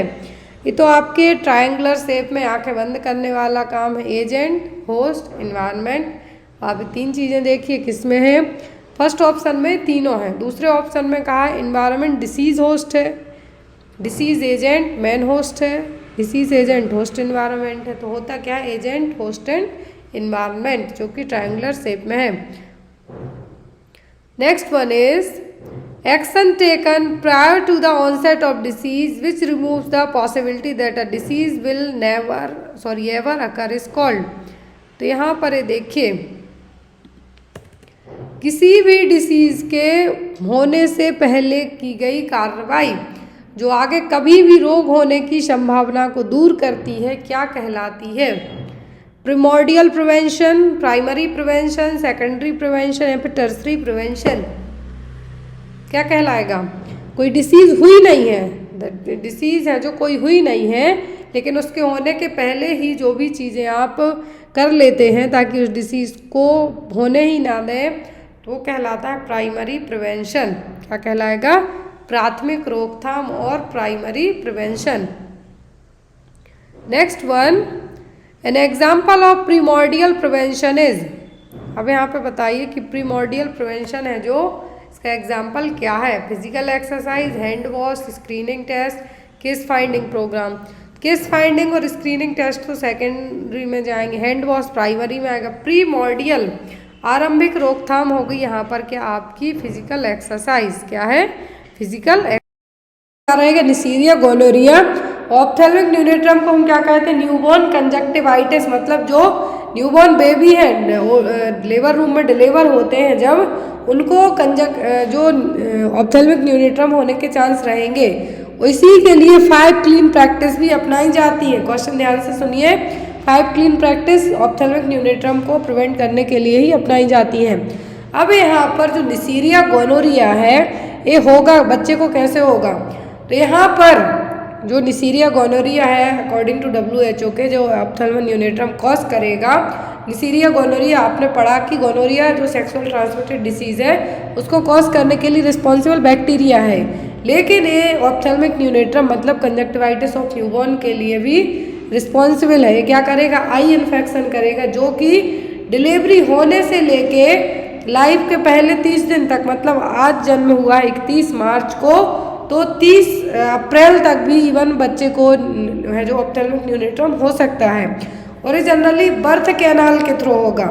यदि माँ को STD है, सेक्सुअली ट्रांसमिटेड डिसीज़ है, माँ को गोनोरिया है, तो बच्चे को होने के चांसेस बहुत ही ज़्यादा रहेंगे। और इसका मेन कॉज क्या है, ophthalmia neonatorum. Next is Negri bodies are seen in which condition. Negri bodies किस केस में देखने को मिलेंगी, ट्यूबरक्लोसिस में, HIV इंसेफेलाइटिस, रेबीज या फिर हर्पीज में। तो जो नेग्री बॉडीज क्या है, नेग्री बॉडीज देखने को मिलती हैं रेबीज में। किस में देखने को मिलती हैं, रेबीज में। नेग्री बॉडीज देखने को कहाँ पे मिलेंगी, ब्रेन के अंदर। क्या है, जो ब्रेन के अंदर जब आप CT स्कैन वगैरह होगा तब नेग्री बॉडीज दिखाई देंगी। तो यहाँ पर एक क्वेश्चन आता है, रेबीज में जो साइन, इसके क्लासिकल साइन पूछते हैं, तो एक तो होता है हाइड्रोफोबिया, दूसरा होता है लेरेंजियल स्पाज्म। कल जो PGI संगरूर का पेपर हुआ है उसमें रेबीज का क्लासिकल साइन पूछा गया है, तो वो क्या है, लेरेंजियल स्पाज्म। इसका एक क्लासिकल साइन होगा कि आपकी लेरेंग से क्या होगी, सिकुड़ेगी। और रेबीज होगा कैसे, इन्फेक्टेड जो कैट है या फिर डॉग है उसके बाइट करने के कारण। रेबीज का treatment prophylaxis vaccine only rabies की ही दी जाती है, मतलब पोस्ट एक्सपोजर वैक्सीन, मतलब कि जब रेबीज हो गया उसके बाद इसकी वैक्सीन दी जाएगी। कुत्ते ने काट लिया तब दी जाएगी, ऐसा नहीं कि पहले से ही दे के रखी जाए। तो रेबीज क्या हो गया, पोस्ट प्रोफाइलैक्सिस वैक्सीन में आएगा। इसका यदि डॉग ने जैसे ही बाइट किया तो सबसे फर्स्ट प्रायोरिटी होती है कि रनिंग वाटर में हाथ पाँव जहाँ पे भी काटा उसको वॉश करते रहिए। Next is what is the normal MUAC in normal newborn baby. तो मिड अपर आर्म सर्कमफेरेंस जो कि एक एंथ्रोपोमेट्रिक मेजरमेंट है, बच्चा प्रॉपर हेल्दी है या नहीं उसको असेस करने के लिए, चेक करने के लिए। तो एक नॉर्मल हेल्दी न्यूबॉर्न बेबी का मिड अपर आर्म सर्कमफेरेंस कितना होगा? 12 to 16 centimetre, 9 to 11 centimetre, 16 to 17 centimetre या फिर 20 टू 21 सेंटीमीटर। बेबी होता है उसका normal mid upper arm circumference होता है 9 टू 11 तक। कितना? 9 से 11, 9 से 11। यहाँ पर ये जो एक टेप यूज़ होता है हमेशा एग्जाम में आता है मिड अपर आर्म सर्कमफेरेंस को मेज़र करने के लिए। ये टेप क्या कहलाता है? कहलाता है Shakir tape. Image based question में भी आपको आ सकता है क्या है? यह Shakir tape. Normal newborn healthy baby का MUAC होता है 9 to 11। Mid point between the tip of the shoulder and the tip of the elbow. यहाँ पर न्यूट्रिशनल असेसमेंट को चेक करने के लिए टिप ऑफ द शोल्डर के मिड पॉइंट से लेके एल्बो के टिप तक क्या किया जाएगा? MUAC टेप जो कि साकिर टेप है यूज़ किया जाता है, उससे न्यूट्रिशनल असेसमेंट चेक किया जाता है। नॉर्मल न्यूबॉर्न बेबी का जो MUAC होता है वो होता है 9 से 11। लेकिन जब यही जो MUAC है कितना हो जाए? 11 से कम चला जाता है, मतलब बच्चा क्या है? MUAC उसका क्या है? डिस्टर्ब्ड है। अब यहाँ पर 3 जो बैंड है यूज़ होते हैं, ग्रीन, येलो और रेड। ग्रीन मतलब बच्चा का MUAC अच्छा है, प्रॉपर है। येलो है मतलब बच्चे को आप खिला पिला के ठीक कर सकते हैं। रेड है मतलब कि बच्चे का क्या है? जो बहुत ही ज़्यादा अंडर नरिश्ड है, सीवियर माल नरिश्ड बच्चे की कैटेगरी में जाएगा। 1 साल तक MUAC 12 से 16 रहेगा, फिर स्लो बढ़ेगा। आपने देखा होगा कि बच्चों की जो आर्म्स है as compare to newborn babies जो होते हैं उनकी आर्म्स 1 साल तक जो MUAC है बढ़ेगा। लेकिन जब आप देखेंगे 1 साल से लेके 5-6 साल तक के बच्चे का, तो जो उनकी आर्म्स है वैसे ही रहेंगी, बॉडी की लंबाई, हेल्थ, हाइट सब बढ़ते जाएगी। आर्म्स बिल्कुल स्लो वे में जो MUAC है सेंटीमीटर में आप नापेंगे तो क्या रहेगा? सेम एज भी रह सकता है, पर थोड़ा बहुत बढ़ भी सकता है। तो यहाँ पर एक रेंज दी हुई है कि 12 साल में 17 से 18 रहेगा MUAC, 15 साल है तो 20 से 21। अब यहाँ पर ये जो टेप दिया हुआ है 3 बैंड होते हैं इसमें। कितने? 3। ग्रीन है मतलब बच्चा क्या है? न्यूट्रिशनल लेवल बच्चे का प्रॉपर है, ओके है। कितने कैसा है? प्रॉपर है, ओके है। येलो है यदि बच्चे का येलो बैंड में आता है मतलब बच्चा क्या है? बच्चे को न्यूट्रिशन की ज़रूरत है, आप खिला पिला के ठीक कर सकते हैं। यदि रेड है मतलब बच्चा बहुत ही ज़्यादा अंडर नरिश्ड है और माल नरिश्ड है, ऐसे बच्चे को प्रॉपर केयर और प्रॉपर ट्रीटमेंट की ज़रूरत पड़ेगी। Next one is in stage of growth and development which stage is considered toddler group. तो stage of growth and development में कौन सी स्टेज को टोडलर ग्रुप में कंसिडर किया जाता है? 0 to 28 days, 28 days to 1 year, या फिर 1 ईयर टू 3 ईयर, या फिर 3 to 6 ईयर। कौन सी स्टेज है ग्रोथ और डेवलपमेंट की जो टोडलर ग्रुप कहलाएगी? तो वो कहलाती है 1 से 3 साल तक की एज। कितना? 1 to 3 ईयर। 0 to 28 डेज से न्यूनेट में आएंगे। 0 to 28 days neonate, 28 days to 1 year it's infant, 1 year to 3 year it's called the toddler and 3 to 6 year is the preschooler. Clear? अब यहाँ पर आप ये देखिए 2 तरीके के पीरियड होते हैं। एक तो होता है प्रीनेटल पीरियड, मतलब जब जो ड्यूरेशन बच्चे का जो फीटल टाइम पीरियड है, फीटस या फिर यूट्रस में रहेगा बच्चा, तो वो क्या कहलाएगा यहाँ पर? Prenatal period. फिर होता है दूसरा पोस्टनेटल पीरियड, मतलब आफ्टर द डिलीवरी वाला पीरियड। क्या होता है? Ovum. 0 to 14 days after the conception. क्या होगा? 0 to 14 days after the conception. फिर आता है एम्ब्रियोटिक पीरियड। एम्ब्रियोटिक पीरियड का मतलब है 14 डेज टू 8 वीक। कितना? 14 डेज टू 8 वीक्स तक का। फिर आता है फीटल पीरियड। फीटस पीरियड का मतलब होगा 8 वीक से लेके बर्थ तक। यदि जो बेबी है यूट्रस में ही रहता है तो वो फीटस कहलाएगा। जब बाहर आएगा तब हम उसको बेबी में या फिर बच्चे में कंसीडर करते हैं। तो जो यूट्रस में है मतलब जन्म के पहले यूट्रस में है, गर्भाशय में है, तो वो कहलाएगा फीटस। आफ्टर दैट बाहर आएगा तब वो बेबी की कैटेगरी में कंसीडर किया जाएगा। फिर होता है दूसरा होता है पोस्ट नेटल पीरियड। तो प्रीनेटल पीरियड का मतलब बिफोर डिलीवरी, प्री मतलब पहले और नेटल मतलब जो यूट्रस में है बेबी तब। दूसरा पीरियड होता है postnatal period. Postnatal period का मतलब होगा बेबी डिलीवर हो गया, फीटल डिलीवर हो गया तो बेबी की कंडीशन कैटेगरी में आ गया। न्यूबॉर्न और न्यूनेट कहलाएंगे 0 to 28 डेज तक के। कितना? 0 to 28 डेज तक के कहलाएंगे न्यूबॉर्न बेबी और न्यूनेट। इन्फेंसी पीरियड कहलाता है 28 दिन से लेके 1 साल तक का पीरियड। टोडलर 1 ईयर टू 3 ईयर, 1 साल से 3 साल तक के बच्चे किस में आएंगे, टोडलर में। जो आपने आंगनवाड़ी सेंटर्स वगैरह देखे हैं वहाँ पे आपको बच्चों को जब आप रजिस्टर कराते हैं तो 1 से 3 साल तक के। फिर जो ड्यूरेशन होता है वो होता है प्री स्कूलर, मतलब जो LKG UKG वाले बच्चे होते हैं वो क्या कहलाते हैं, प्री स्कूलर वाले बच्चे। तो इनकी जो एज है वो होती है 3 से 6 साल तक। फिर आते हैं स्कूल गोइंग चिल्ड्रन और स्कूलर 6 ईयर टू 10 ईयर तक। फिर आता है एडोलसेंट एज ग्रुप, तो ये होता है प्यूबर्टी से लेके एडल्टहुड तक। तो एज ऑन WHO के यदि आप मानते हैं तो जो WHO ने कहा है तो इसके अकॉर्डिंग तो 10 से 19 साल तक, कितना, 10 से 19 साल तक के बच्चे किस में कंसीडर किए जाएंगे, एडोलसेंट एज ग्रुप में।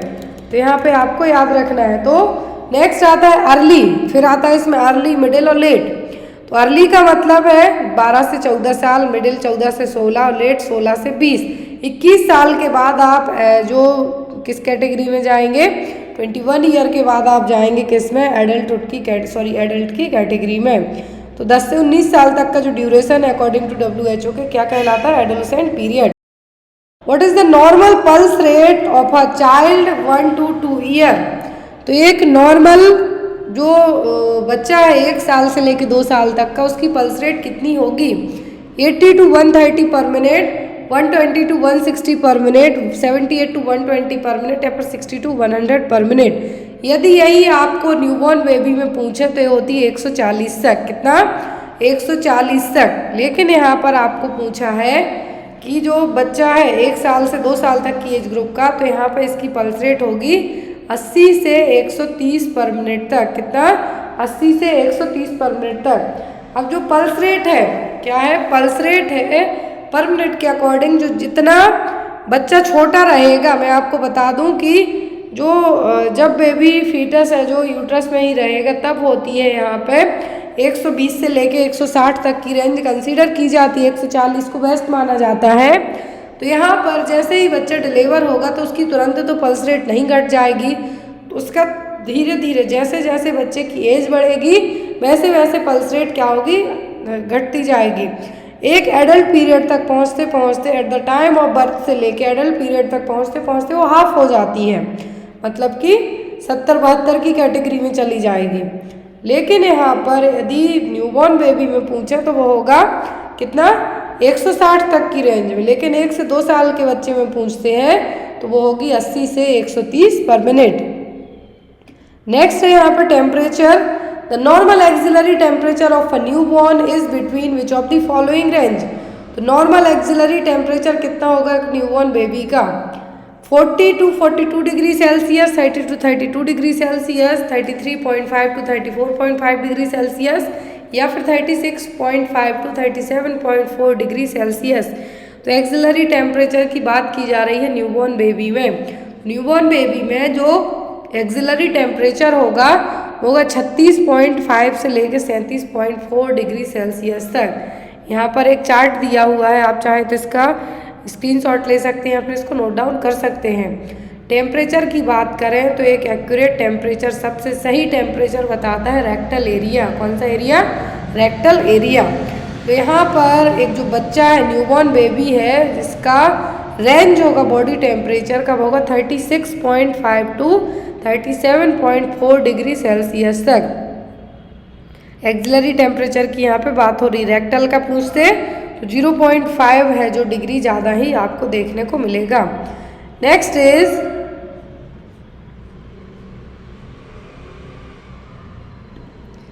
Wait of the baby at the time of birth is 3.5 kg, then which age baby weight triple. यदि बच्चे का वजन जन्म के समय 3.5 किलोग्राम में 3500 ग्राम है तो उसका वजन ट्रिपल मतलब 3 गुना किस उम्र में होगा, 12 मंथ में, 6 मंथ में, 15 मंथ में या फिर 24 मंथ में। तो यहाँ पर बच्चे का वजन यदि eight the time of birth 3.5 kg है तो ये डबल होगा 6 महीने की उम्र में। कितना डबल होगा, 6 महीने में। अब 3 गुना कब होगा, तो 3 गुना हो जाता है बच्चे का वजन 12 महीने की उम्र में। यदि बच्चे का वजन 3.5 किलोग्राम है तो ये 7 किलो हो जाएगा कब? 6 महीने में, 5 से 6 महीने के बीच में। एग्जाम में आता है तो आप 6 मंथ मार्क कीजिए, लेकिन यदि ट्रिपल पूछते हैं तो 1 ईयर में और 12 मंथ में। तो जब 6 महीने में 7 किलो हो सकता है यही वजन, 3 गुना मतलब 3.5 इंटू 3 कीजिए आप, तो जो भी आपका निकल के आता है वो कितना होगा? 3 गुना। और ये वजन होगा बच्चे का कितने में? 1 साल की उम्र में। यदि normal birth weight 2.5 to 3.5 kg होता है, एक इंडियन न्यूबॉर्न बेबी की यदि हम बात करें 2.5 से 3.5 केजी को नॉर्मल बर्थ वेट में कंसीडर किया जाता है। यदि 2.5 केजी से कम बच्चे का वजन होता है, दैट मीन्स बच्चा क्या है? लो बर्थ वेट बेबीज है। कौन सा? LBW। नेक्स्ट है anti scanning, natural translucency scanning should be done between. तो एंटी स्कैनिंग की जाती है प्रेगनेंसी में, कब की जाती है? 6 to 10 week of pregnancy, 11 to 14 weeks of pregnancy, 14 to 18 weeks of pregnancy, 20 to 22 weeks of pregnancy. तो 20 से 22 वीक के में तो एनोमली स्कैनिंग किया जाता है। कौन सा? एनोमली स्कैनिंग, दैट मीन्स जो 5th मंथ में किया जाता है, इसमें क्या पता किया जाता है कि बच्चे को कोई जो कंजेनाइटल प्रॉब्लम तो डेवलप नहीं हो रही है, बच्चे को डाउन सिंड्रोम तो नहीं हो रहा है, इन सबको असेस करने के लिए। एक होता है नेचुरल ट्रांसल्यूसेंसी, ये होता है 11 से 14 वीक की प्रेगनेंसी में। कब? 11 से 14 वीक की प्रेगनेंसी में एंटी स्कैनिंग किया जाता है। इसमें ये चेक किया जाता है कि जो फीटल की नेक है, यहाँ पर फ्लूइड का कलेक्शन तो नहीं हो रहा है, और सोनोग्राफी के थ्रू पता किया जा सकता है, जिसको हम क्या कहते हैं? Anti scanning. क्या है? Anti scanning. बच्चे को जो स्पाइना बाइफिडा जो हम कहते हैं वो इसी एंटी स्कैनिंग से जो आइडेंटिफाई किया जा सकता है, जो कि ड्यूरेशन कितना होता है? 11 से 14 वीक की प्रेगनेंसी। एनोमली स्कैनिंग में क्या किया जाएगा? एनोमली स्कैनिंग या फिर हम ये कह सकते हैं की जाती है 5वें महीने में। कब? 5वें महीने में। और एंटी स्कैनिंग की जाती है 11 से 14 वीक की प्रेगनेंसी में। 8वें महीने में की जाती है ग्रोथ स्कैन, मतलब बच्चे की प्रॉपर ग्रोथ हुई है नहीं। Next one is insertion of PPIUCD is done after delivery, postpartum intrauterine contraceptive device, मतलब डिलीवरी होने के बाद PPIUCD मतलब पोस्टपार्टम इंट्रायूटेराइन कॉन्ट्रासेप्टिव डिवाइस है, कितने टाइम के बाद इंसर्ट की जाएंगी? Within 72 hour, within 48 hour, within 7 hour, within 14 hour. कितने टाइम के अंदर इसको क्या किया जाएगा? इंसर्ट किया जाएगा। तो ये इंसर्ट की जाती है विदिन 48 आवर के, कितना? 48 घंटों के अंदर। Next is the 3-tier system of local self government at block level. तो ब्लॉक लेवल पर जो 3 टायर्स गवर्नमेंट का हेल्थ केयर डिलीवरी सिस्टम है, ब्लॉक लेवल पर कौन सा होगा? पंचायत समिति होगी, न्याय पंचायत होगी, जिला परिषद होगी कि ग्राम सभा होगी? कौन होगा? 3 टायर सेल्फ जो लोकल सेल्फ गवर्नमेंट है उस लेवल पे। तो यहाँ पर होगा, यदि ब्लॉक लेवल पे पूछते हैं तो पंचायत समिति। क्या होगी? पंचायत समिति। ये रहा 3 tier system rural local self government का, जो कि पंचायत होती है विलेज लेवल पर, गांव के लेवल पर सरपंच होता है, मुखिया होता है गांव का। पंचायत समिति होती है ब्लॉक लेवल पे। जिला परिषद होगा डिस्ट्रिक्ट लेवल पे। कहाँ पर? डिस्ट्रिक्ट लेवल पे।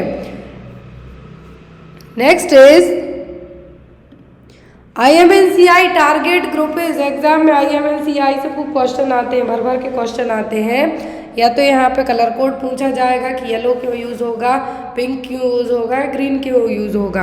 तो यहाँ पर IMNCI में टारगेट ग्रुप क्या है? Up to 5 year, up to 10 year, up to 12 year, या फिर ऑल ऑफ दी अबव। तो जो IMNCI में टारगेट ग्रुप है वो होता है 5 साल तक का, जन्म से लेके 5 साल तक का है, जो क्या होगा? ग्रुप कंसीडर किया जाता है। 3 तरीके का इसमें ट्रीटमेंट किया जाता है बेस्ड ऑन सिम्टम्स के। एक होता है पिंक कलर, मतलब जिसमें बच्चे को अर्जेंट रेफरल की ज़रूरत होगी, स्पेसिफिक ट्रीटमेंट की ज़रूरत होगी। येलो में घर पे ही बच्चे को ठीक कर सकते हैं, तो वो होगा ग्रीन कलर कोड। कौन सा? Green colour code. Pink, yellow and green, ये 3 कलर कोड इसमें मेनली यूज़ किए जाते हैं। यहाँ पर बच्चे को एज एन सिम्टम के तौर पर फिर असेस किया जाता है और ट्रीटमेंट प्रोवाइड करवाया जाता है। नेक्स्ट है यहाँ पर आपका question,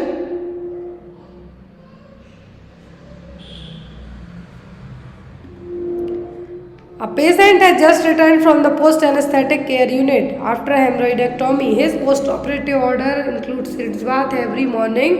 Nurse understands that sitz bath is necessary for.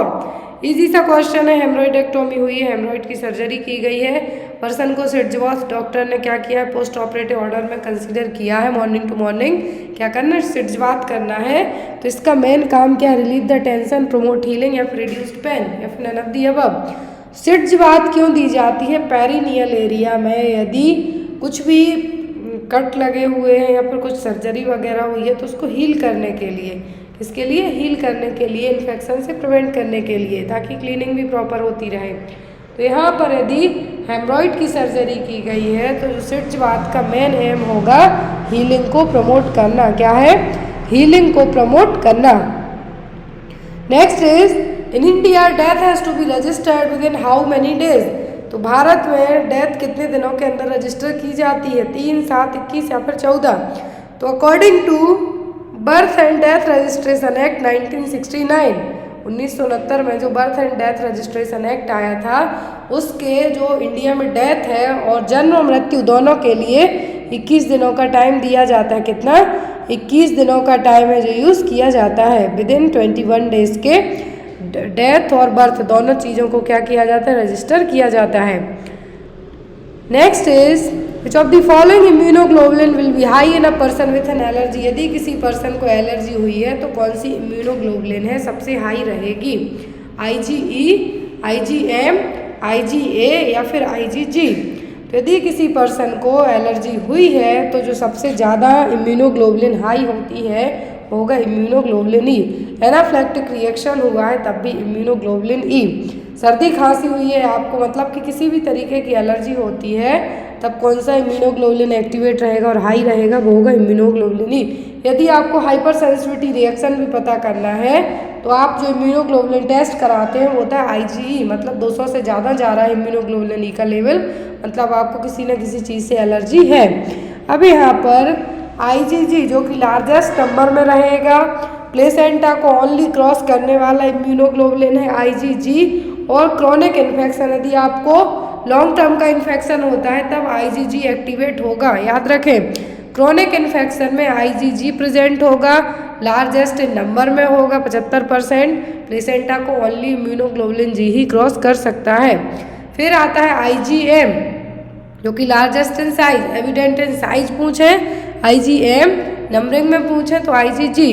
Acute infection मतलब शॉर्ट टर्म के लिए कोई भी इन्फेक्शन होता है तो IgM है जो एक्टिवेट रहेगा। IgE एलर्जिक और हाइपर सेंसिटिविटी रिएक्शन में होगा। इम्यूनोग्लोबुलिन A रहता है ब्रेस्ट मिल्क में, म्यूकोसा में, ब्लड में, आंसुओं में। फिर यहाँ पर IgD एक डिफ्रेंस क्रिएट करेगा बी लिम्फोसाइट के बीच में। तो यहाँ पर मेनली ये 4 ही आते हैं, GMEA। क्या है, या तो आप इसका नाम गेम के नाम से याद रख सकते हैं GAME या फिर GMEA। G मतलब सबसे ज़्यादा नंबर, M मतलब साइज बड़ी, E मतलब एलर्जी में, हाइपर सेंसिटिविटी में, A मतलब यहाँ पर माँ के दूध में रहेगा, ये म्यूकस में रहेगा, ब्लड में रहेगा। Next is red cross society was founded by. Red cross society की स्थापना किसने की थी, हेनरी डोनाल्ड ने, हेनरी साइकिल, रोनाल्ड रॉस या फिर हेनरी फोर्ड ने। रेड क्रॉस सोसाइटी की स्थापना की थी हेनरी डोनाल्ड ने 1920 में। कब, 1920 में हेनरी डोनाल्ड ने। Next is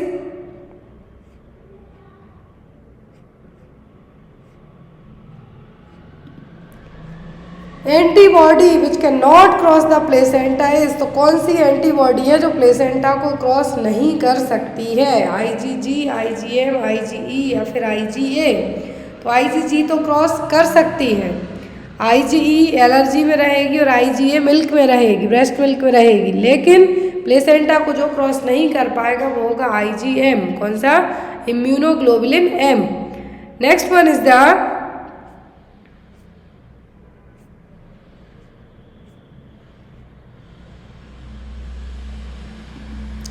पैगेट्स disease is characterized by. तो पैगेट्स डिसीज का यहाँ पर कौन सा साइन है, हाइपोकैल्सेमिया, हाइपरकैलेमिया, हाइपरकैल्सेमिया या फिर नन ऑफ द अबव। तो पैगेट डिसीज में क्या होगा, कैल्शियम का लेवल आपके ब्लड सीरम में बढ़ेगा। क्या होगा, कैल्शियम का लेवल बढ़ेगा। तो ये किसके कारण होगी हाइपर कैल्शियमिया के कारण। PDB Paget disease of the bone, जिसमें आपकी एक या फिर ज़्यादा बोन्स अफेक्ट होंगी, असिम्प्टोमेटिक रहेगा, मतलब कुछ दिनों तक तो आपको अंतर ही समझ में नहीं आएगा, लेकिन यहाँ पर आपकी बोन्स क्या करेंगी, आपके ब्लड सीरम में जो ज़्यादा कैल्शियम है उसको एब्जॉर्ब करने का काम करेंगी।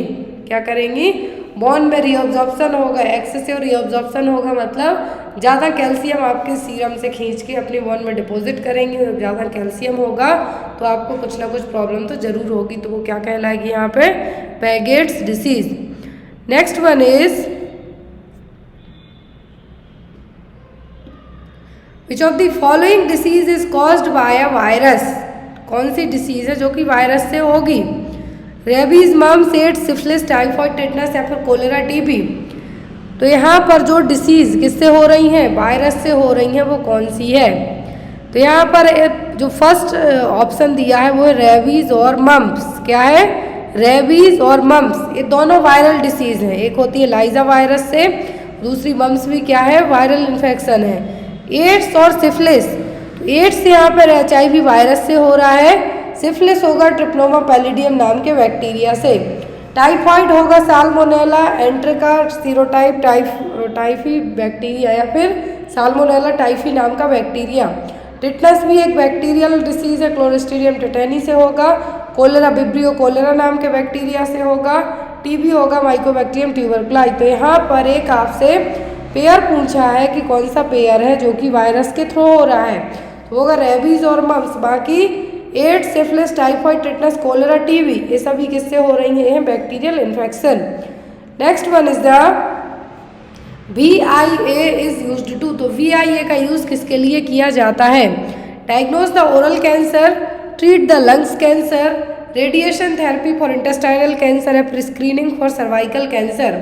तो VIA का इस्तेमाल किया जाता है सर्वाइकल कैंसर की स्क्रीनिंग के लिए।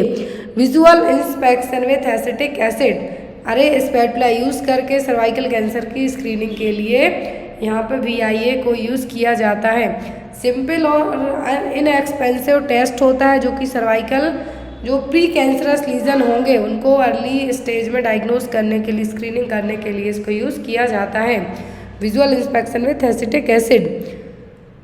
Next one is the diarrhoea means loose stools in one day. तो एक दिन में कितने बार स्टूल पास करते हैं तब डायरिया कंसीडर किया जाएगा, 2 और मोर टाइम्स, 3 और मोर टाइम्स, 4 और मोर टाइम्स या फिर 5 और मोर टाइम्स। डायरिया कंसीडर किया जाता है जब 3 या फिर 3 से ज़्यादा बार आपने स्टूल पास किया हो एक ही दिन में।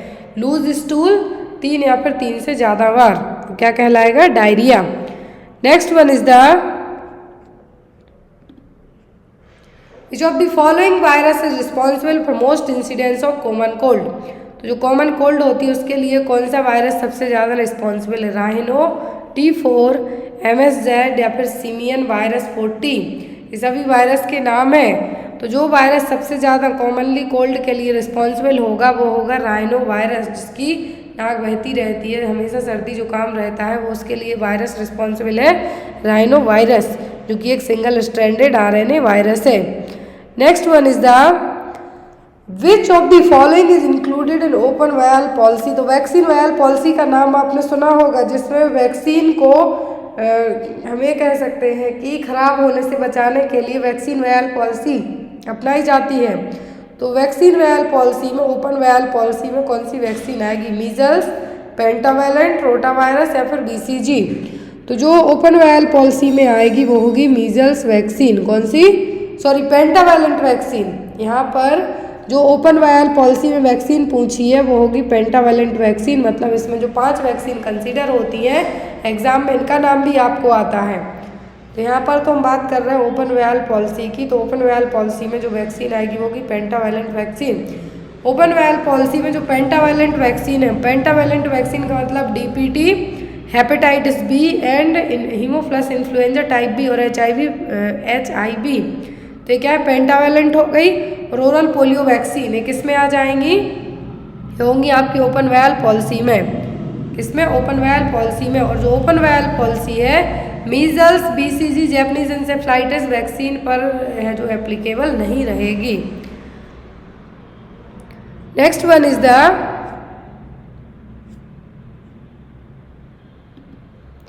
In India which one is the following is the first referral unit. तो पहली फर्स्ट रेफरल यूनिट क्या है? Sub centre, primary health centre, community health centre या रीजनल हॉस्पिटल। तो इंडिया में जो फर्स्ट रेफरल यूनिट है वो कौन सी है? वो है कम्युनिटी हेल्थ सेंटर। क्या है? Community health centre. Base level पे पूछे तो सब सेंटर, फिर आता है प्राइमरी हेल्थ सेंटर। तो प्राइमरी हेल्थ सेंटर का मेनली चीफ इंचार्ज पूछा जाता है तो वो होता है मेडिकल ऑफिसर। फिर आता है community health centre. Community health centre को क्या कहा जाता है? First referral unit. अब यदि पॉपुलेशन नॉर्म्स पूछते हैं तो 3000 से 5000 सब सेंटर का होगा। 3000 जो पहाड़ी इलाके हैं, 5000 plain area. Primary health centre में होता है 20,000 से 30,000 तक, और कम्युनिटी हेल्थ सेंटर में होता है 80,000 से लेके 1,20,000 तक। क्लियर?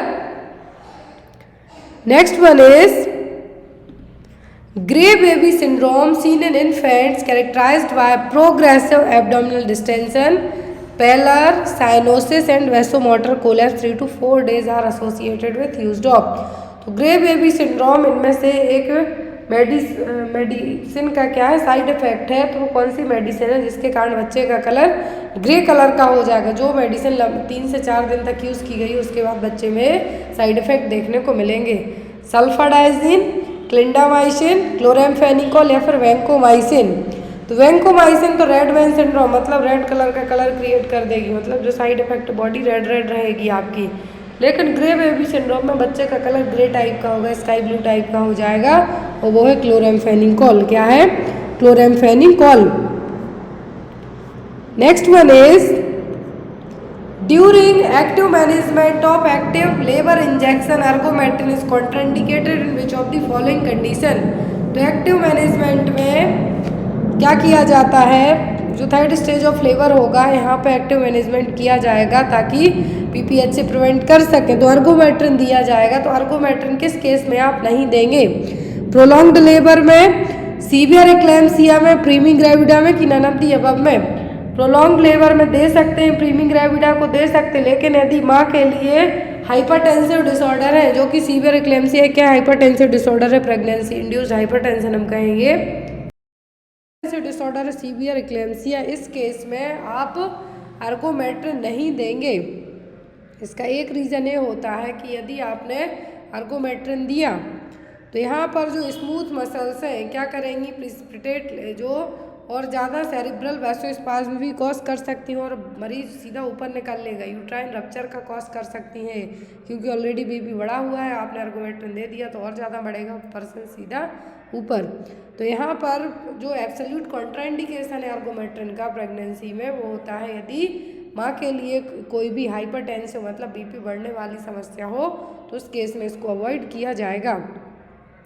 फिर आता है next question, Braxton Hicks contraction. ये क्वेश्चन भी एग्जाम में आया था कल के PGI संगरूर एग्जाम में। Which of the following are the characteristics features of Braxton Hicks contraction. तो इनमें से ब्रैक्सटन हिक्स कॉन्ट्रैक्शन के फीचर्स क्या हैं?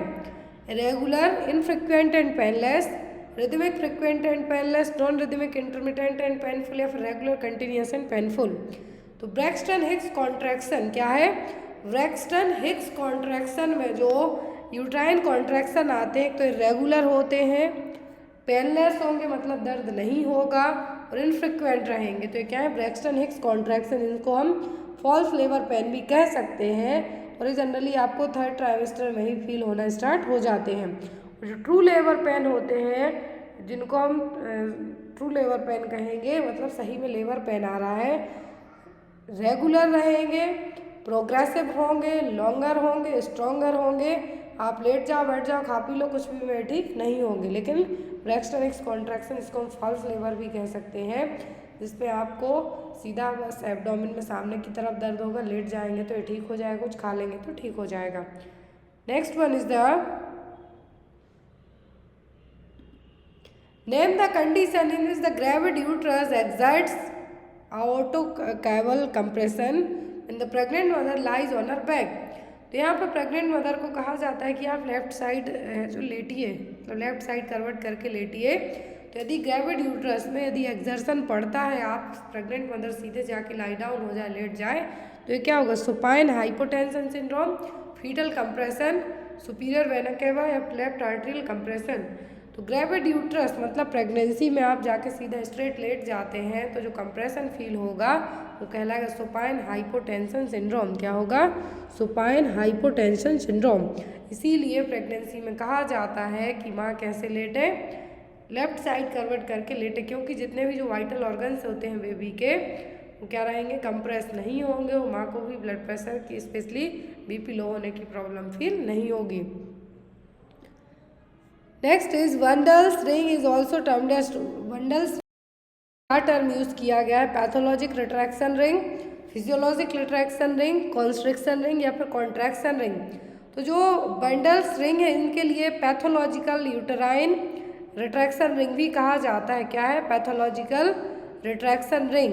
क्यों इनको यूज किया जाता है, क्योंकि जब कॉन्ट्रैक्शन आते हैं क्या होंगे, अपर कॉन्ट्रैक्टाइल यूट्राइन सेगमेंट रहेगा और लोअर यूट्राइन सेगमेंट रहेगा। पार्चुरेशन के टाइम पर, जन्म के समय जो बेबी का हेड बाहर आएगा उस टाइम पर ये बंडल्स रिंग क्या करेंगी, कॉन्स्ट्रिक्शन में, मतलब जो आपका एक बार यूट्राइन कॉन्ट्रैक्शन आए, फिर कंस्ट्रक्शन हुआ, फिर डायलिटेशन हुआ, तो इसमें क्या होगा, ये रिंग बहुत ही अच्छे से पार्चुरेशन मतलब जन्म के टाइम पे बहुत ही अच्छे से हेल्प करेंगी।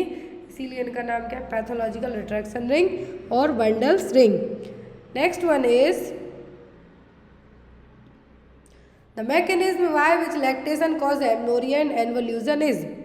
तो कौन सी मैकेनिज्म है, जब यदि माँ अपने बच्चे को दूध पिलाती है, फीड कराती है, कंप्लीट एक्सक्लूसिव ब्रेस्ट फीडिंग कराती है, तो ना तो पीरियड्स आते हैं मतलब एमनोरिया हो गया, ना ही एनवोल्यूशन, ना जब पीरियड्स ही नहीं आएंगे तो एग कहाँ से रिलीज होगा, तो वो सिचुएशन कहलाएगी एनवोल्यूशन। तो यहाँ पर क्या मैकेनिज्म यूज होगी, इंक्रीज्ड प्रोलैक्टिन लेवल के कारण, एलएच सर्क के कारण, इंक्रीज्ड जीएनआरएच के कारण, या फिर हाइपर एस्ट्रोजेनिक स्टेट। तो जब माँ अपने बच्चे को एक्सक्लूसिव ब्रेस्ट फीड कराती है, जिसको हम लैक्टेशनल एमनोरिया मेथड भी कहेंगे कॉन्ट्रासेप्शन के तौर पे, तो वो होगी यहाँ पर लैक्टेशन के कारण ना तो पीरियड्स आ रहे हैं ना एग रिलीज हो रहा है, एनवोल्यूशन एमनोरिया दोनों सिचुएशन हो रही है, तो होगा प्रोलैक्टिन लेवल के बढ़ने के कारण। किसके कारण, प्रोलैक्टिन लेवल के बढ़ने के कारण। तो प्रोलैक्टिन लेवल है ये जो गोनेडोट्रोपिन रिलीजिंग हार्मोन है, जीएनआरएच हार्मोन है, इसको क्या करेगा, सप्रेस करने का काम करेगा हाइपोथैलेमस में। तो इसीलिए जब ये हार्मोन सप्रेस होगा तो ना तो जो ल्यूटिनाइजिंग हार्मोन है ये क्या करेगा, कम होगा तो जो फॉलिकुलर मैच्यूरेशन हर महीने हो रहा है उसको भी क्या करेगा, इनहिबिट करेगा, ना फिर ओव्यूलेशन होगा ना एग रिलीज होगा।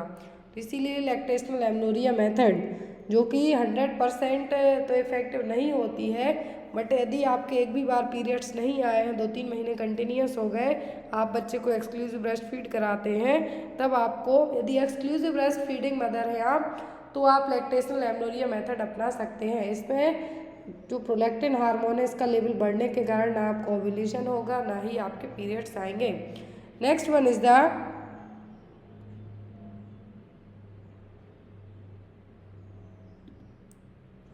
Immediately after delivery the lower uterine segment. तो डिलीवरी के तुरंत बाद क्या है, डिलीवरी के तुरंत बाद लोअर यूटेराइन सेगमेंट कैसा होगा, become firm and elastic, progressive unfolds from above downward, hypertrophies and elongates, become a thin flabby and collapsed structure. तो डिलीवरी के तुरंत बाद जो लोअर यूटेराइन सेगमेंट है क्या होगा, थिन रहेगा, फ्लेवी मतलब फ्लफी टाइप से रहेगा, और कोलैप्स्ड रहेगा, कैसा होगा, सिकुड़ते जाएगा, क्योंकि फीटस बाहर आ गया, प्लेसेंटा बाहर आ गया है। डिलीवरी के तुरंत बाद कैसा रहेगा, यूट्रस का जो lower area thin flabby and collapsed, जो कि धीरे धीरे श्रिंक होना स्टार्ट हो जाता है। जब श्रिंक होगा मतलब श्रिंक हो रहा है धीरे धीरे, इमीडिएटली श्रिंक डाउन, तुरंत तो ये नहीं होगा, धीरे धीरे टाइम लगेगा। जो पीरियड कहलाता है 6 वीक का परपीरियम पीरियड, इसमें नॉन प्रेग्नेंट स्टेट में पूरे कंप्लीट ऑर्गन चले जाएंगे, specially reproductive organ. Next one is a health assessment reveals that a woman after an abortion has infection spread to her parametrium, fallopian tubes and ovaries. Which of the following documentation of this finding made by a nurse will be considered correct? तो यहाँ पर एक health assessment किया गया है abortion के बाद, तो जो इन्फेक्शन है अबॉर्शन करने के कारण पैरामेट्रियम में, फैलोपियन ट्यूब्स में और ओवरी तक के फैल चुका है। तो अब यहाँ पर कौन से डिग्री का अबॉर्शन होगा? Grade first septic. इन्फेक्शन हो रहा है मतलब सेप्टिक अबॉर्शन है, भी ध्यान से सुनिए, इन्फेक्शन की बात हो रही है, दैट मीन्स क्या है? सेप्टिक अबॉर्शन है। तो grade first septic abortion, grade second, grade third या फिर ग्रेड सिक्स्थ। तो कौन से ग्रेड का अबॉर्शन हुआ है यहाँ पे? जब इन्फेक्शन फैलना स्टार्ट हो गया है अबॉर्शन के बाद, जिसमें पैरामेट्रियम, फैलोपियन ट्यूब्स और ओवरी क्या है? इन्वॉल्व हो गई हैं, तो ये कहलाएगा ग्रेड सेकेंड सेप्टिक अबॉर्शन। क्या है? Grade second septic abortion. Grade first में ओनली यूट्रस का जो लोकलाइज्ड एरिया है वहीं पे होगा। सेकेंड में fallopian tube, ovary, pelvic peritoneum, parametrium, uterus सब इन्वॉल्व होगा। ग्रेड थर्ड में आपके मतलब रिप्रोडक्टिव ऑर्गन के अलावा जो अदर ऑर्गन है वो भी अफेक्ट होंगे, जिसमें आपको जॉइंटिस होगा, पेरिटोनाइटिस होगा, रीनल फेलियर भी हो सकता है। तो याद रखें, ग्रेड फर्स्ट में only uterus, grade first septic abortion में ओनली यूट्रस होगी अफेक्ट, इन्फेक्शन होगा। ग्रेड सेकेंड में जो रिप्रोडक्टिव ऑर्गन है, जैसे ओवरी हो गई, फैलोपियन ट्यूब होगा, पैरामेट्रियम हो गई, पेल्विक पेरिटोनियम हो गई, ये एरिया अफेक्ट होगा। ग्रेड थर्ड में ऑल ओवर बॉडी में इन्फेक्शन फैलना स्टार्ट होगा।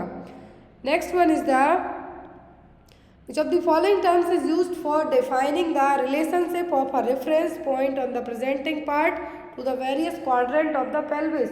तो ये क्या कहलाएगा? जिसमें जो प्रेजेंटिंग पार्ट की बात हो रही है कि जो पेल्विस क्वाड्रेंट में अलग अलग टाइप से होगा, क्या प्रेजेंटेशन, पोजीशन, एटीट्यूड या फिर लाइन। तो प्रेजेंटिंग पार्ट की बात हो रही है तो वो कहलाएगा यहाँ पर प्रेजेंटेशन ही। नॉर्मल प्रेजेंटेशन होगा किस तरीके का? लॉन्गिट्यूडनल लाई, नॉर्मल लाई है, आइडियल लाई है, मतलब बच्चे का सिर नीचे है तो क्या है? वर्टिक्स और सिफेलिक प्रेजेंटेशन कहलाएगा। फिर लॉन्गिट्यूडनल लाई का मतलब, यहाँ पर लाई का मतलब होता है long axis of the foetus to the long axis of the mother. जो फीटस का हेड जो लॉन्ग एक्सेस है, मतलब बेबी यदि पूरा एक तरीके से हम कहें कि वर्टिकल लॉन्गिट्यूडनल लाई में है, मतलब लॉन्गिट्यूडनल लाई वर्टेक्स से फेलिक्स प्रेजेंटेशन होगा, मतलब बच्चा आइडल वेजाइनल डिलीवरी के लिए क्या है? सही है। यदि लॉन्गिट्यूडनल लाई और ब्रीच प्रेजेंटेशन का मतलब है कि बच्चा क्या है? हेड की जगह बच्चे के बटक्स आ गए तो ब्रीच प्रेजेंटेशन में आ जाए। और ट्रांसवर्स लाई में बच्चा पूरा कैसा हो जाएगा? एक तरीके से हमें कहें कि जो लॉन्ग एक्सिस से बेबी का रिलेशन है जो माँ के सिम्फाइसिस प्यूबस से पूरा वर्टिकल वे में हो जाए तो कहलाएगा transverse line. Next one is the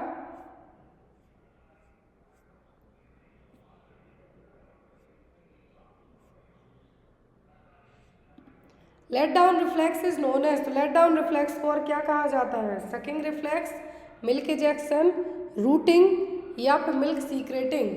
let down reflex का मतलब होगा यहाँ पर मिल्क इजेक्शन रिफ्लेक्स, क्योंकि इसके लिए लेट डाउन के लिए कौन रिस्पॉन्सिबल है? Oxytocin hormone. और ऑक्सीटोसिन हार्मोन क्या करेगा? मिल्क को एक्सक्रीट करने का काम करेगा, और जो प्रोलैक्टिन है मिल्क के सीक्रेशन और बनाने के लिए काम करेगा, प्रोडक्शन के लिए काम करेगा। Next one is the